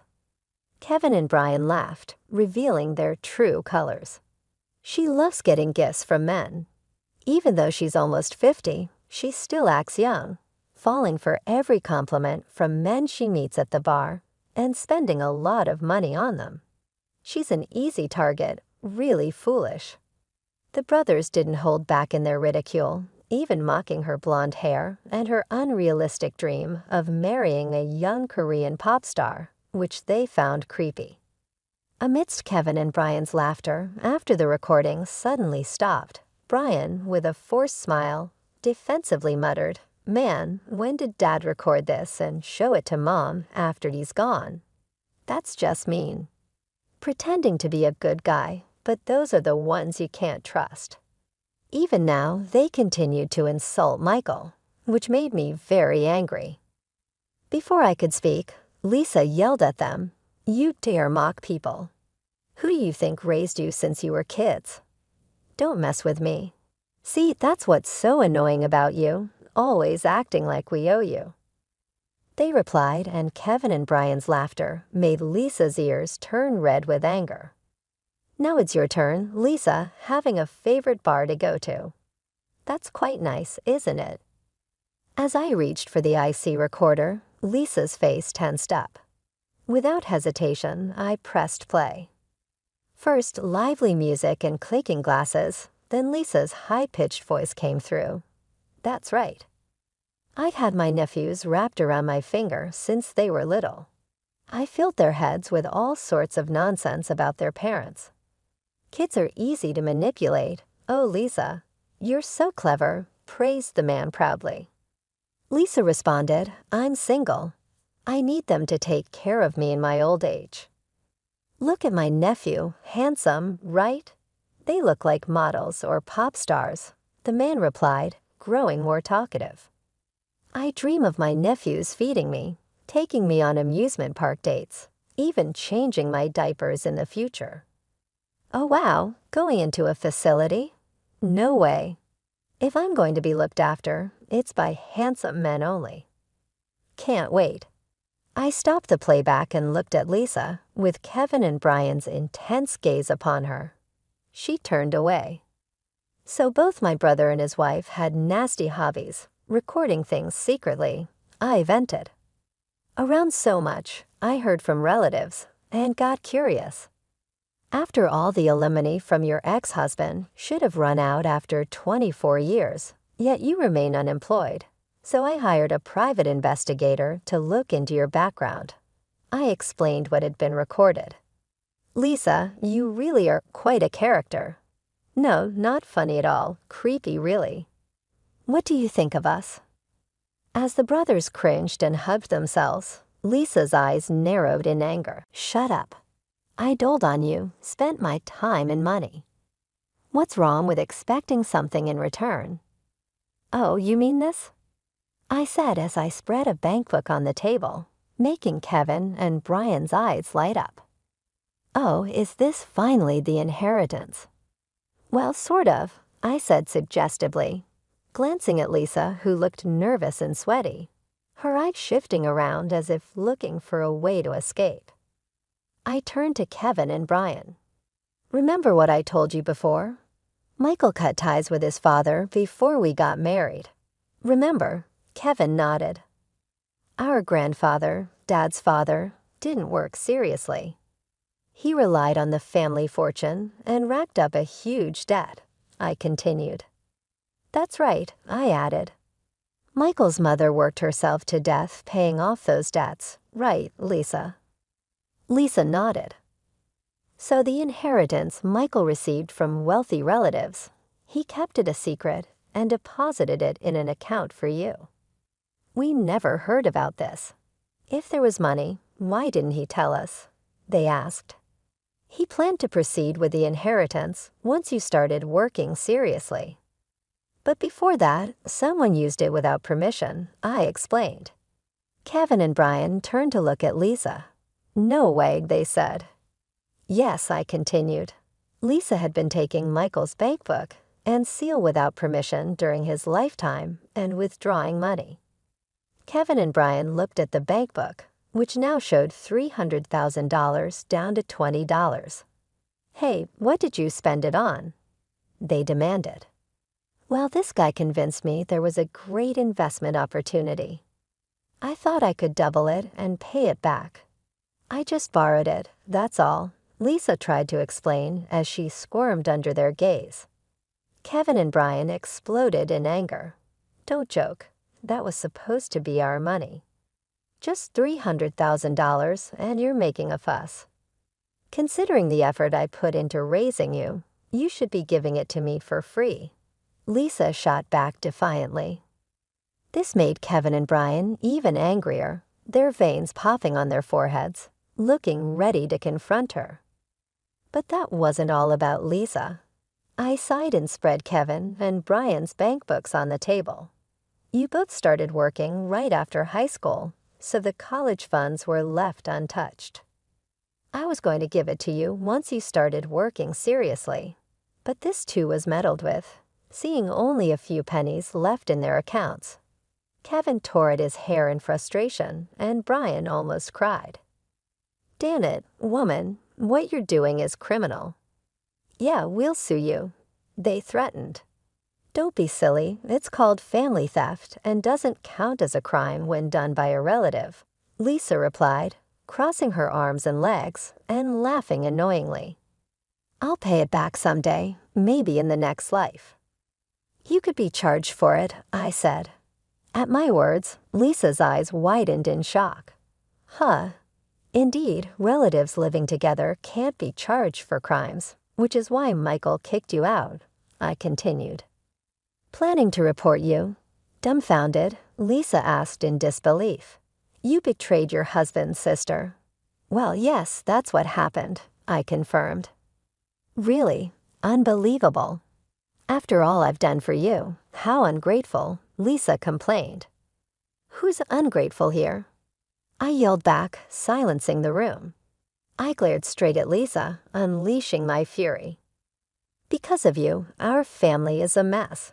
It's beyond repair. What are you going to do about it? Overreacting much. Lisa shrugged.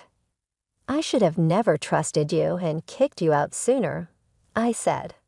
Then Lisa turned to Kevin and Brian, spreading a sinister smile across her face.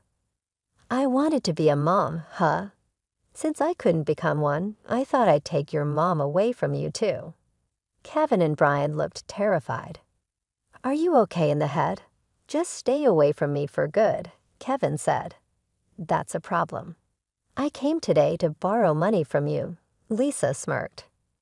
We're family, she said, so we should help each other in times of need, right? Yeah, right, Mom. Suddenly Kevin and Brian, who had been furious moments ago, put on a smile. Actually, we're broke too. Got fired for talking back at work, for taking a little unscheduled break, they said arrogantly. Brian and Kevin complained bitterly. I felt a headache coming on. Getting fired is what you deserve, huh?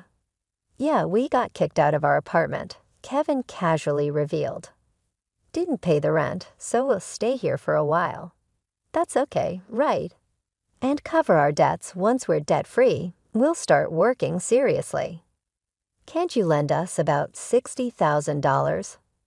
You're working, after all. Faced with their brazen request, I was stunned. I felt a surge of anger. Don't mess around. I have nothing to lend to sons who skipped their father's funeral. I refused strongly. But they kept asking, please, Mom, if you keep this up, I'll report you to the police too. Don't ever set foot in this house again. Just then, a police car siren stopped in front of the house. Lisa, trying to escape in a panic, ran into the police officers at the front door and was quietly taken away. Damn, are we going to get arrested too? Let's just get out of here for now, Kevin and Brian said. They glanced at me, standing firm, gave up on asking for money, and left. Kevin and Brian, realizing that the money Lisa had given them came from Michael and their own savings, seemed to have finally lost all affection for Lisa. I don't want to end up like them, they said, seemingly deciding to work seriously. However, their laziness didn't disappear overnight. They kept calling me. Mom, I'm being pressed for payments at the bar. Can you lend me some money? I blew it all on horse racing. Can you lend me about $200,000? I got so annoyed that I blocked their contact information. Later, they tried to ask other relatives for money, but were shunned and denounced as heartless for not attending their father's funeral, leading to estrangement. Eventually, pursued by debt collectors for borrowing from shady sources, Kevin and Brian woke up and started working seriously. However, they had racked up so much debt that they were banned from the nightclub and bars where they were regulars. Now shunned even at their favorite drinking spots, they complained, we've lost all the fun in our lives. Lisa, being a first offender, paid a fine and was released quickly. However, the incident led to her being dumped by her boyfriend. Moreover, after repaying the embezzled money from Michael's, Kevin's, and Brian's accounts, she ended up with a huge debt. Lisa now works from early morning till late at night, looking exhausted. What I kept secret from Lisa and my sons was that Michael had left another item in the safe, a large pink diamond necklace, a prestigious heirloom passed down from his mother. As mentioned in his letter, it was intended as a gift for our 34th wedding anniversary next year. Fearing it might be found and sold by Lisa or my sons, Michael had kept it in the safe. When appraised, it was valued at $360,000. To my astonishment, I wouldn't sell it. It's a treasured gift from Michael. Although I hoped for a warm family, things didn't go as planned with my sons, and I lost my husband too. But Michael's memory is still alive in my heart. Moving forward, I want to live strong and cherish the memories of Michael.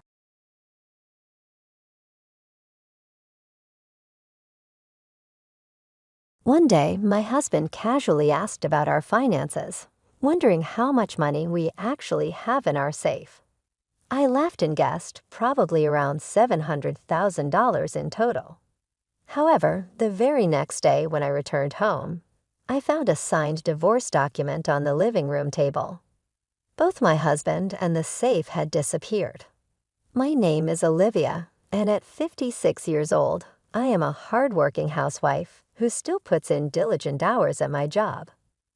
My passion for saving money was instilled early by my mother, who opened a savings account for me when I was a child. She taught me that each deposit would make the balance in my bank book grow, an idea I found incredibly appealing. Starting with just $1, I was thrilled to see my savings increase bit by bit as the interest accumulated, even if it was just a few cents each year. This early joy blossomed into a lifelong love for finance, guiding me to a career as a financial planner specializing in asset management. During college, a friend came to me with news about an old childhood friend, Scott, who was struggling with gambling debts and the financial burdens left by his parents. Intrigued, I agreed to meet Scott to offer some guidance. He was a charming man with an engaging smile. Despite his financial woes, there was something quite endearing about his troubled look. At my friend's urging, I helped him out, little knowing that this would lead to a complex series of events. Looking back, I might have had a small crush on Scott, but I could never have predicted the twists and turns that followed. I suggested he consolidate his debts and lower his monthly payments to get his finances back on track. Soon after, Scott and I began dating despite my friend's warnings against it. We pressed on and eventually married. This decision would lead to unexpected challenges and dramatic changes in my life. I firmly believed that marrying Scott would enable us to tackle his family's financial issues together.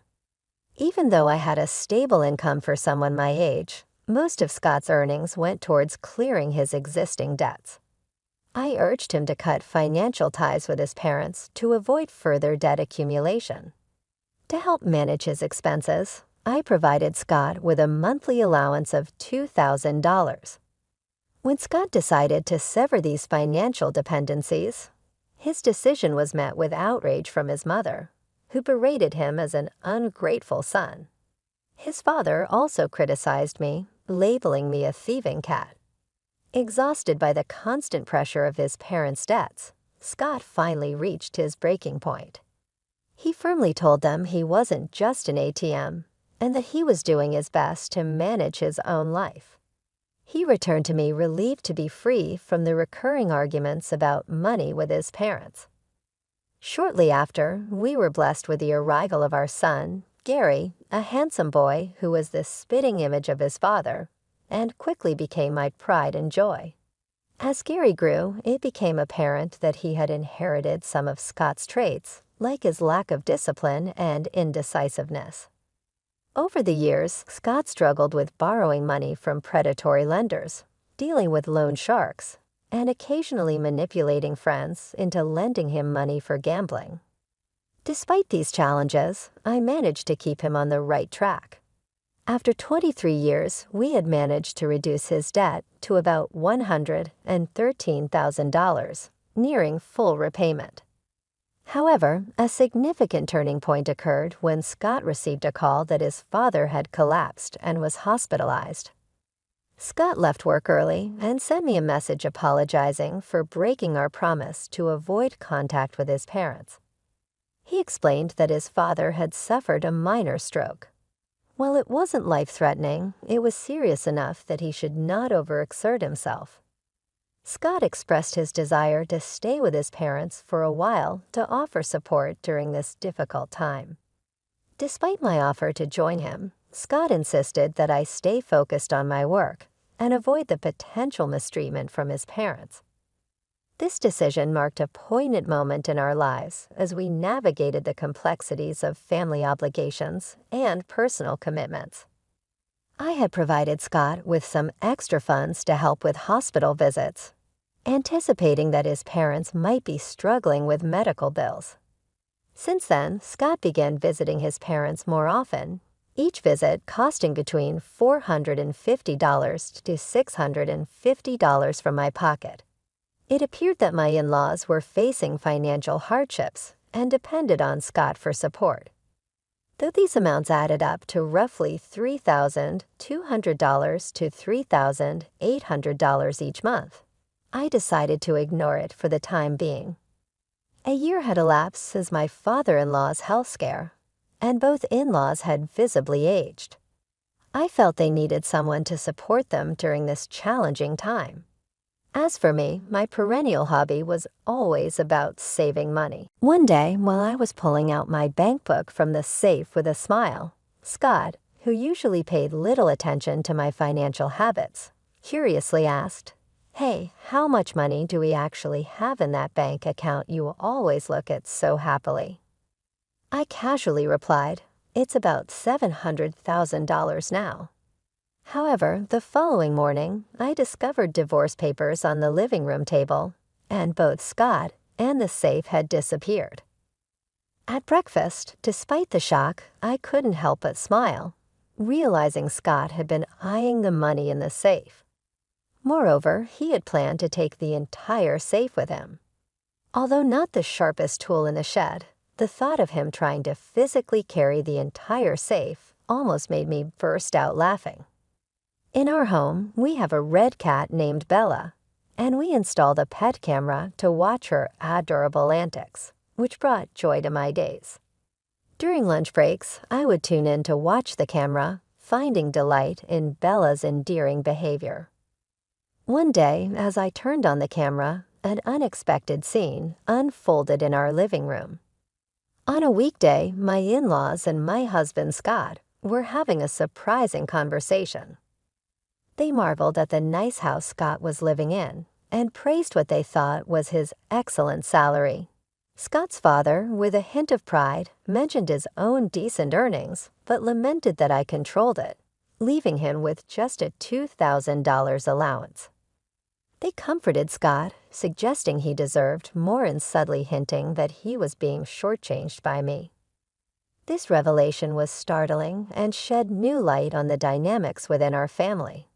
It seemed as though Scott, influenced by his parents, had forgotten all about the hard work I had put into managing his debts. He nodded in agreement with his parents, seemingly oblivious to the sacrifices I had made on his behalf. I wondered what thoughts were running through their minds. In the past, Scott had been overwhelmed by debts from his parents, obligated to hand over cash every month, which made it hard for him to manage his own finances. Now he was complaining that it wasn't fair for him to receive only $1,000 a month, especially when his wife had substantial savings in the bank. As Scott aired his grievances, my in-laws' eyes sparkled eagerly, exchanging glances as they awaited his reaction. "How much is in that bank account of yours?" They prodded, leaning forward with anticipation. Last I checked, I think it was around $510,000, or maybe $610,000, Scott responded vaguely. They pressed further, questioning whether that money rightfully belonged to him. Despite the considerable effort I had invested in reducing his debt from nearly $430,000 to just $115,000, it seemed that Scott's perspective had been swayed by his parents. His easygoing and indecisive nature, despite his charm, led him to side with their views. Witnessing this conversation through the pet camera, with my hard-earned savings potentially at risk, left me utterly devastated. Tears streamed down my face. As I sat at my work desk, watching the scene unfold on my phone, I had been diligently managing our living expenses from Scott's income, allocating most of it to repaying his debts. The realization that all the efforts to secure our financial future were being undermined by his parents' manipulation was heart-wrenching. Despite providing Scott with a $1,000 monthly allowance from my own earnings and explaining this arrangement to him, it seemed as if he had forgotten everything. Over the past 23 years, I had given myself to him unreservedly, but the current circumstances left me feeling desolate and pitiful. My heart ached as though I was drowning in my own sorrow, and I felt as if I was on the verge of breaking. Nevertheless, I made sure to record their conversation and sent the footage to my son. Overwhelmed by the emotional strain, I left work early that day, seeking solace at my usual bar, where I shared my woes with the bartender. His gentle words of comfort helped me, and in that moment, any lingering affection and intoxication for my husband dissipated. I expressed my thanks to the bartender and looked forward to a more hopeful encounter in the future. After leaving the bar, I returned home with renewed determination. In my study, I contemplated how to retrieve the bank book that was hidden inside the safe. A daunting task, but I was ready to devise a plan to prove that underestimating me was their mistake. It was clear that gathering evidence was the first crucial step. I diligently monitored the pet camera daily, and to my dismay, more unsettling truths began to emerge. My husband was bringing a young woman into our home during what were supposed to be his work hours, treating her as if she were a regular guest approximately 2 times a week. Witnessing my husband's infidelity crushed any remaining desire for tranquility. During moments watching our cat Bella, who also seemed distressed, and began to avoid the area. This betrayal not only ruined my cherished relaxation time, but was also an unforgivable act of deceit. Determined to seek justice, I vowed to take stern action against them. One day, while monitoring the pet camera from work, I discovered it wasn't just the young woman causing trouble. My in-laws had returned to our house. I overheard them plotting. "Is everything arranged to take that bank book from Olivia?" They asked each other with sly grins. This revelation fueled my resolve. I was more determined than ever to protect my interests and show them that I was not someone to be trifled with. The next steps were clear: safeguard my assets and confront the betrayal head-on. I responded with confidence when my father-in-law expressed concern about the weight of the safe, offering to help. I assured him that I could handle it.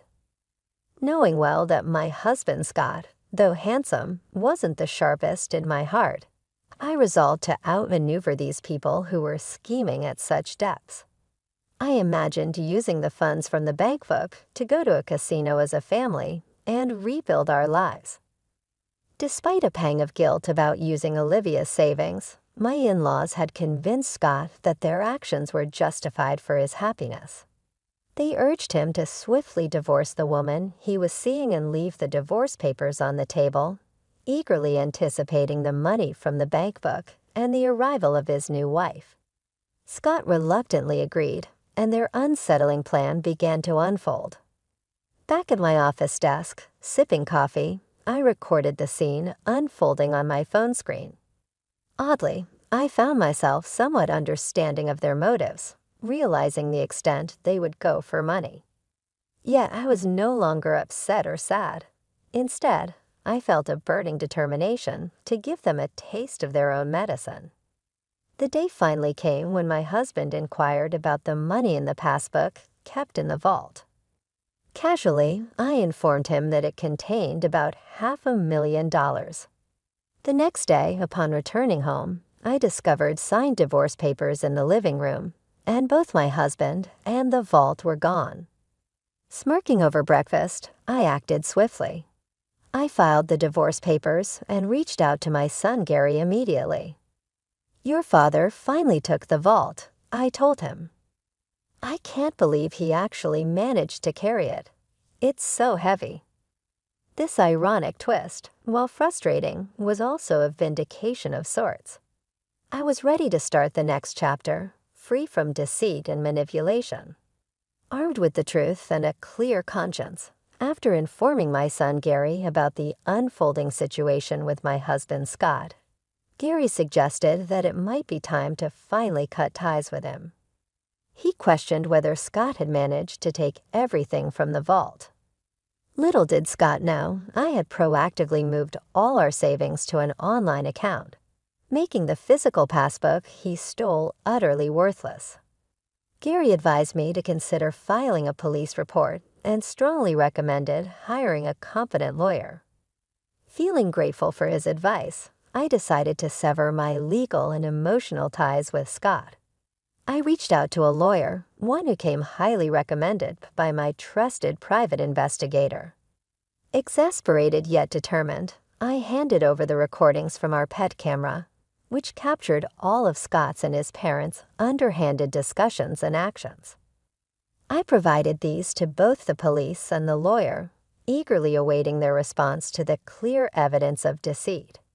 Shortly after, Scott, in a state of panic, called me. He was frantic, questioning why the passbook was empty and where the $500,000 had gone. I refused to engage with him directly. Calm and collected, I instructed him to communicate through my lawyer if he had any questions or concerns, and then I blocked his number to prevent any further direct contact. I officially reported the incident to the police and provided the same recording to my lawyer, reinforcing the seriousness of the case.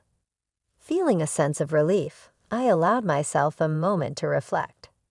Karma is a real pain, I thought, satisfied with the turn of events and reassured that justice would soon be served. Not long after taking these steps, I received a call from the police. They informed me that they had apprehended Scott, although unfortunately, the vault had been damaged. It appeared that in his desperation, Scott had forced it open, and in a fit of rage upon finding it empty, he or possibly his accomplices had set it on fire. The contents inside, though mostly old papers and some personal effects, were completely destroyed. Despite it being his first criminal offense, the nature of Scott's actions, breaking into a safe, attempted theft, and property damage, meant that he spent several days in police custody. His parents, who were implicated in the planning but not the direct action, were released but given a stern warning by the authorities. After his release, Scott's desperation spiraled further out of control. He broke into our former residence, demanding entry and claiming that everything was just a small prank. He insisted that we were still married, causing a significant scene that alarmed the neighbors and required police intervention once again. This final act of desperation by Scott only underscored the necessity of the precautions I had taken. It was clear that I had made the right decision to protect myself legally and financially. The entire ordeal was emotionally draining, but also a powerful reminder of my own resilience. I had managed to stay one step ahead throughout this tumultuous period, safeguarding not only my financial assets, but also my peace of mind. Now, as I looked forward to a quieter, more stable future, I felt a profound sense of closure and readiness to move forward. The tumult of the past months had been challenging, but reaffirmed my capabilities and strength. I was ready to rebuild, focusing on my well-being and that of my son, free from the deceit and manipulation that had marred my previous life with Scott. After the latest incident involving my ex-husband, I didn't hesitate to act swiftly. I immediately called the police, and he was taken into custody once again. Following this, I contacted my lawyer to begin the legal proceedings necessary to obtain a restraining order against him and to explore the possibility of seeking compensation for the emotional distress caused by his infidelity and the subsequent chaos he brought into our lives. Although I had reservations about the feasibility of securing financial support from his economically strained family, I was resolved to pursue alimony. To my surprise, shortly after initiating these proceedings, his mistress transferred $118,000 in alimony. However, the relationship faltered soon after the vault incident as the money depleted. Their commitment to each other became painfully clear that my ex-husband, his parents, and his mistress were all struggling to keep their financial heads above water. My ex-husband, who was nearing retirement, unfortunately lost his job amidst this turmoil. His parents, trying to scrape by, found low-paying jobs in cleaning services, but were barely managing to make ends meet. Meanwhile, despite his efforts working 3 part-time jobs, my ex-husband's ongoing gambling addiction continued to undermine any semblance of financial stability. In light of these challenges, I stood firm on my alimony demands. I instructed my lawyer to convey a clear message. Real apologies must be demonstrated through actions, not just empty words. If they truly regretted their actions, they needed to show it tangibly, which in this context meant financially. Despite the opportunities I had offered my ex-husband to clear his debts and start anew, under the influence of his gambling-addicted parents, he squandered them. I found myself reflecting on my own financial security.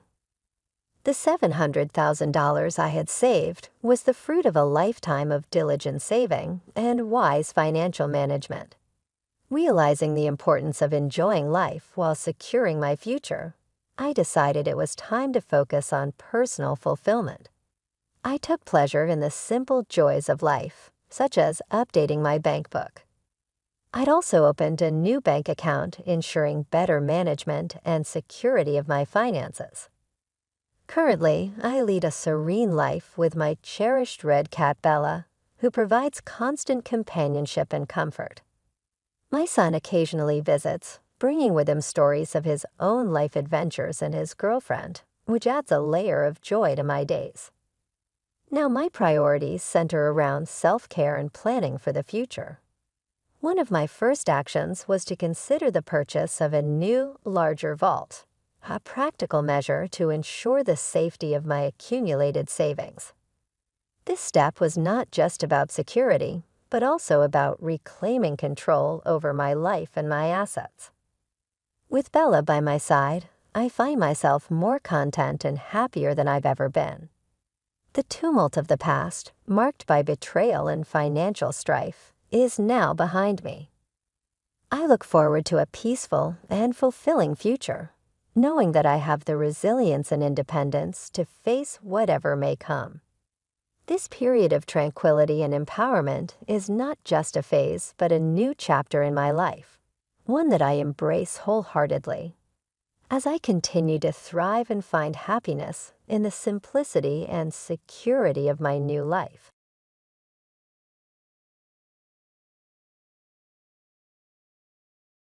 My name is Karen, and I am a 38-year-old office worker. I have been married to Paul for 3 years, who I met through a family friend. My family is somewhat wealthy, and since my sister Janet and I are the only children, our relatives were concerned about who would inherit our family's assets. This is why they introduced me to Paul. Paul moved in with us at my family home shortly after we met. My mom had passed away a few years before, so it was just my dad, my husband, and me living together. Paul was very nice and took good care of my father. However, the family friend who introduced us warned me just before our wedding that Paul was very interested in money. This worried me, but Paul didn't show any signs of greed, so we got married. Even so, I kept an eye on him because of what the family friend said. Paul didn't seem greedy, but he was curious about my father's wealth. He often asked about it casually when he and my father were drinking together. But since my father spoke openly about it, I wasn't too concerned. Paul also took an interest in my sister Janet, who is 6 years younger than me and very lively and outgoing. Unlike my calm major, Janet has flashy relationships with men and looks quite different from me, which surprised Paul when he first saw her. Watching Paul be fascinated by Janet, who was so different from me, made me feel uneasy. One day, when Paul found out I couldn't inherit my father's estate, he yelled at me, "You can't inherit the property. I have no use for you anymore. We're getting divorced right now." Later, after he remarried, I got my revenge on him and my sister.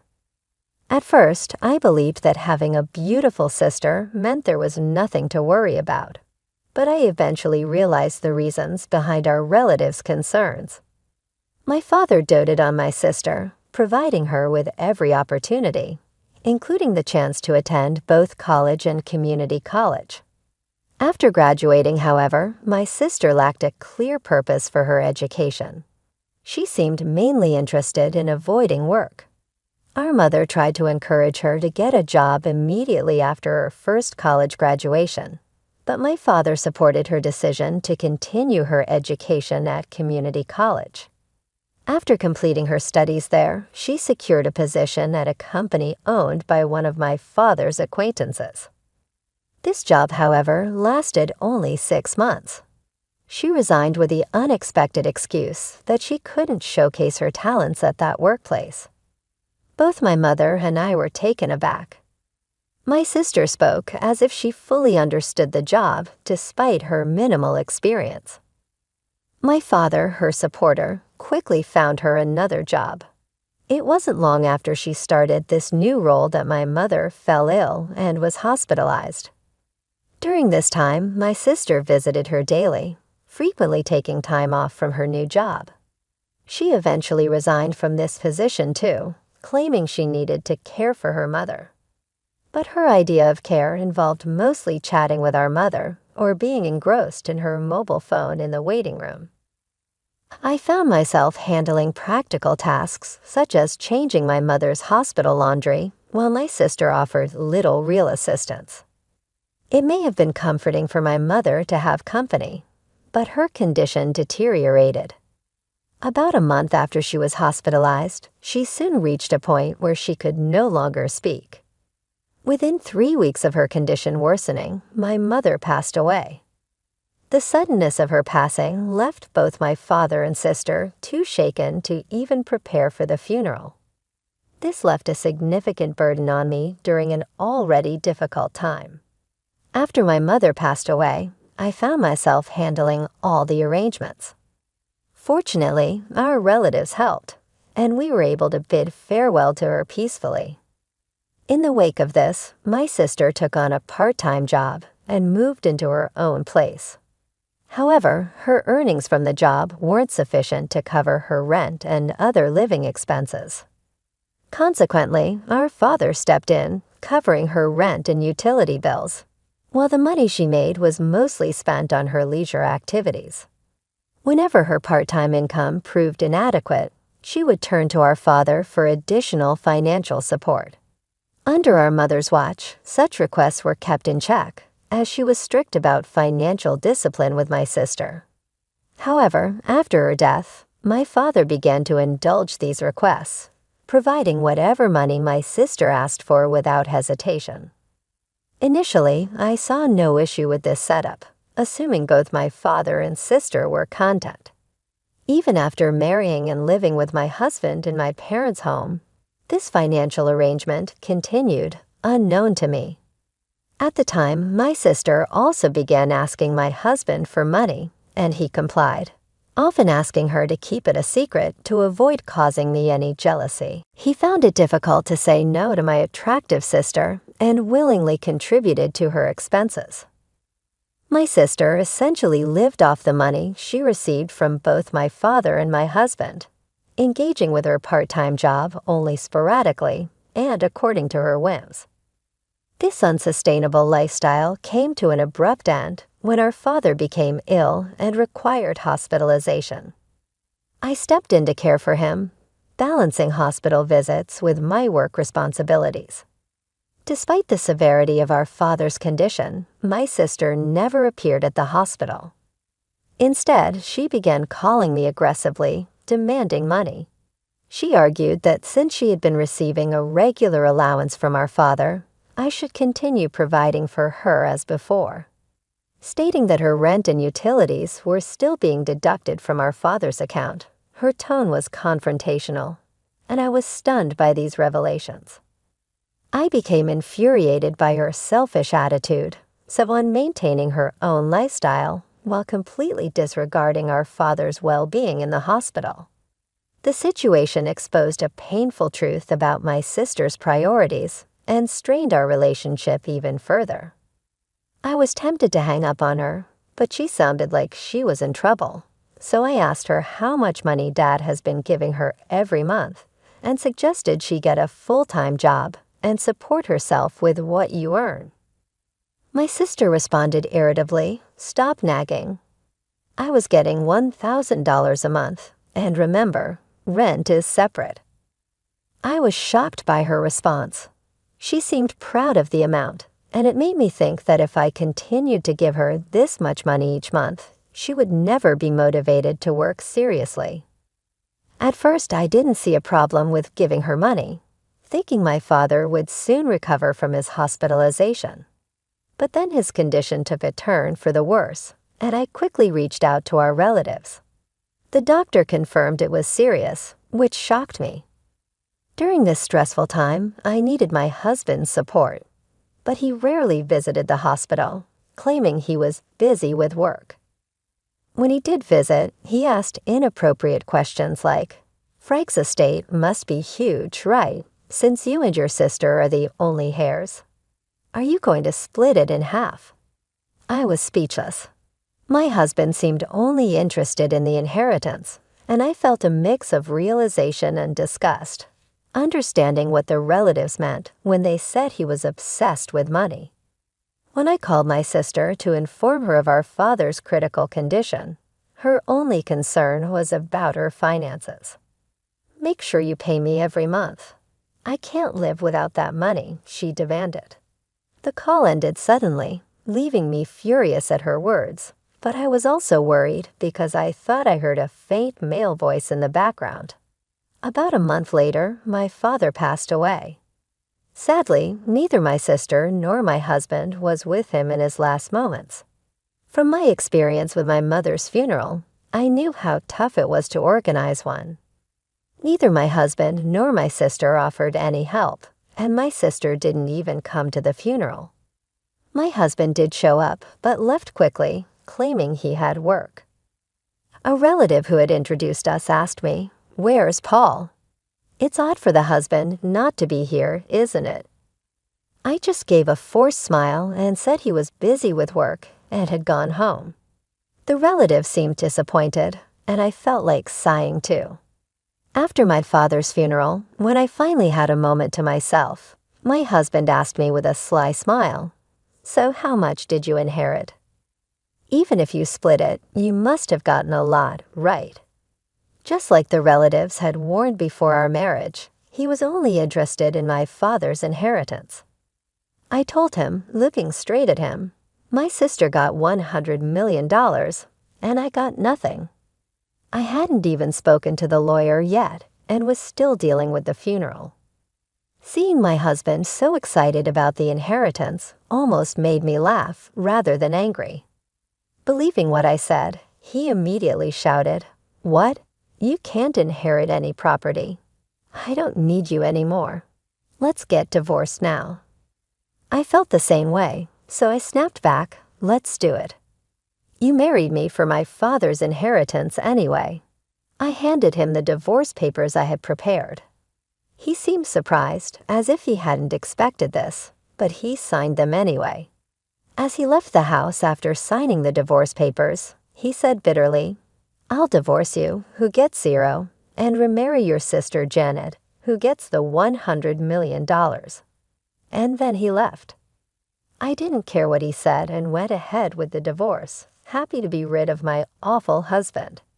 It seemed like he started trying to marry my sister the very next day. A few days later, he called me demandingly, "Do you still believe that story? When will you sort out the inheritance? Hurry up and give Janet the $100 million. He shouted this over the phone.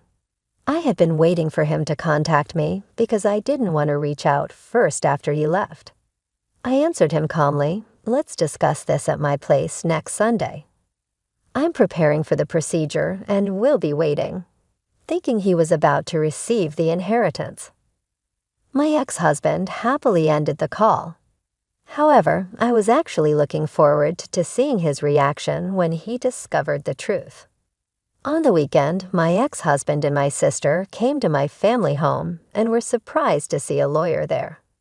My ex tried to act normal, thinking, Of course you need a lawyer when inheriting a lot of money." Then the lawyer looked puzzled at my ex-husband and began, "Compensation claim before we talk about any inheritance." The lawyer then showed my ex-husband several photos of him leaving my sister's house, clearly dated before our divorce was finalized. "These are evidence of infidelity," the lawyer told him. "So you owe compensation." I had overheard him discussing the inheritance with my sister and had asked the lawyer to look into his infidelity. They might have thought I was too distracted by my father's funeral, but my ex-husband and sister were meeting at her place almost daily, giving me plenty of evidence. The topic quickly shifted from inheritance to compensation, leaving my ex-husband and sister shocked. However, my ex-husband recovered quickly and scoffed. "Compensation is nothing compared to the $100 million from the inheritance. I'll pay for it right away." He then signed the compensation documents provided by the lawyer, trying to appear unconcerned and confident. I confirmed everything and told him, "Enjoy your life with my sister who inherited nothing since you signed. I'll make sure you pay the compensation." When they heard there was no inheritance, my sister screamed in shock and her husband turned bright red, angrily saying, "There's no way the inheritance is zero. I won't let you take it all for yourself." The lawyer then calmly began to explain to the furious couple, "Janet is technically the stepdaughter of your late mother and was not legally adopted by your late father. Therefore, there is no legal parent-child relationship, and Janet cannot inherit anything from your father's estate." I'd also explained to my confused sister about our family history. "When our parents remarried, Janet, you were about a year old, so you probably don't remember. But I do. I was 8 years old when our parents were married, and I was happy to suddenly have a sister. I never imagined that my sister would end up taking my husband. Our parents had children from previous relationships, and someone thought it best for them to remarry. My mother treated me as if I were her own daughter, and my father was very fond of my sister. Maybe because she wasn't his biological daughter, he spoiled her a bit extra, wanting to make sure she felt loved. Although both our parents had children from previous marriages, my mother, who was suspected by some relatives of targeting our wealthy family's assets, refused to legally adopt my sister. The relatives only suggested marriage proposals for me because they knew I was the only one who could legally inherit my father's property. If our parents had had a child together, it might have made things even more complicated. But fortunately or unfortunately, they never did. Now I understand why my father continued to support my sister financially even after she grew up. He couldn't leave her any inheritance. I never legally adopted my mother, so legally we weren't parent and child. But that never mattered in how we lived every day. It turns out that my parents had never explained to my sister that they were both previously married before they got together. She only learned this truth today when my ex-husband realized the situation. His face quickly changed from bright red to pale blue. He had not only failed to secure any inheritance from my sister, but had also signed a document obligating him to pay compensation. Looking visibly shocked, my ex-husband asked me, "Was what you said about my sister getting $100 million and me getting nothing a lie?" I struggled to hold back my laughter and replied, "Of course it was a lie. I said it to get back at you for cheating on me. Plus, there's no such thing as a bankrupt estate worth $100 million. Even my wealthy father didn't have that kind of money." Suddenly, my sister, who had been quiet until then, screamed out, "I've been relying on Dad's inheritance and have been spending a lot. What about the money Dad used to give me? Will Karen cover it now?" I responded to my sister, who seemed panicked. "You have a dependable husband now, so you shouldn't need that money anymore, should you? Let Paul take care of you." She turned to look at her pale-faced husband, who shook his head and said, "I've also done a lot of shopping expecting to receive the inheritance, so I can't afford it. Plus, I have the compensation to pay. So I'm financially stretched." At that point, my ex-husband began to apologize profusely to me. "Karen, I'm really sorry. It was all my fault.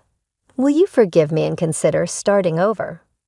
Watching this scene, the lawyer had to stifle his laughter as he prepared to leave. The confidence and arrogance my ex-husband had shown upon arriving had completely evaporated, and his deep apologies now seemed utterly absurd. After we finished our discussion, my ex-husband and my sister left the house looking defeated. Not long after, they divorced. My ex-husband, who had remarried with the intention of gaining an inheritance, suddenly found himself without interest in my sister once the prospect of money was gone. He even muttered to himself that with the compensation payments he owed me, he couldn't possibly support my sister with no assets to his name. It was decided that he would pay the compensation in installments from his monthly paycheck. The lawyer recommended this method as the most practical solution under the circumstances.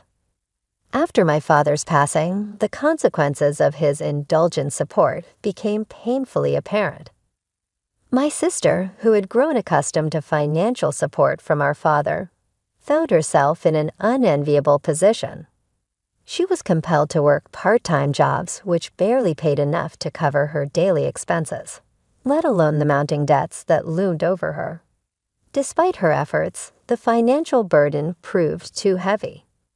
Eventually overwhelmed by the accumulating debt, she had no choice but to file for personal bankruptcy. In a desperate move to escape her financial woes, she gave up her condominium, disappearing without leaving a trace. As of now, her whereabouts remain unknown, leaving a void in the family that once depended on each other so deeply. The situation underscored a harsh reality. Our father's well-intentioned but ultimately misguided financial support had shielded my sister from the necessity of developing a work ethic and financial independence. This protection, while provided out of love, had left her ill-prepared for the harsh realities of adult life. As for myself, the aftermath of these family troubles and the dissolution of my marriage left me residing alone in the family home. A house that now felt too large and empty, echoing with memories of a happier, more intact family. The solitude, however, provided me with ample time for reflection. It became a period of self-discovery and reassessment of what I truly wanted out of life. During this introspective period, some well-meaning relatives suggested that perhaps the time had come for me to consider entering into a new relationship. They talked about introducing me to potential suitors, hoping that a new partnership might bring me happiness and stability. However, the bitter experience with my ex-husband, who had shown his true colors as someone more interested in financial gain than in genuine companionship, made me wary of repeating past mistakes. His betrayal had been a painful lesson in discernment, teaching me the importance of knowing someone's character and intentions thoroughly before making such a profound commitment. Determined to take control of my own destiny, I decided to decline the offers for my relatives to arrange introductions. The thought of being matched with another partner who might view me as merely a means to an end was intolerable. Instead, I resolved to find a partner on my own terms. Guided by the lessons learned from my past experiences, this decision was empowering, marking a new chapter in my life where I could prioritize my own values and desires in a relationship. In embracing this newfound independence, I began to explore various avenues for meeting potential partners, whether through social events, community activities, or even online dating platforms. I was committed to finding someone who shared my values, someone who sought a partner for the right reasons, valuing respect, honesty, and genuine affection above financial considerations. This journey was not just about finding a new partner. It was about reclaiming my autonomy and learning to trust again after betrayal. Each step forward was a reaffirmation of my ability to shape my future, a future where my choices would lead to genuine connection and real love, rather than transactional relationships defined by financial dependency. Thus, as I move forward, the lessons of the past remain with me, a guide to avoiding the pitfalls that had once ensnared my family and me, and a beacon towards a more hopeful and self-determined future.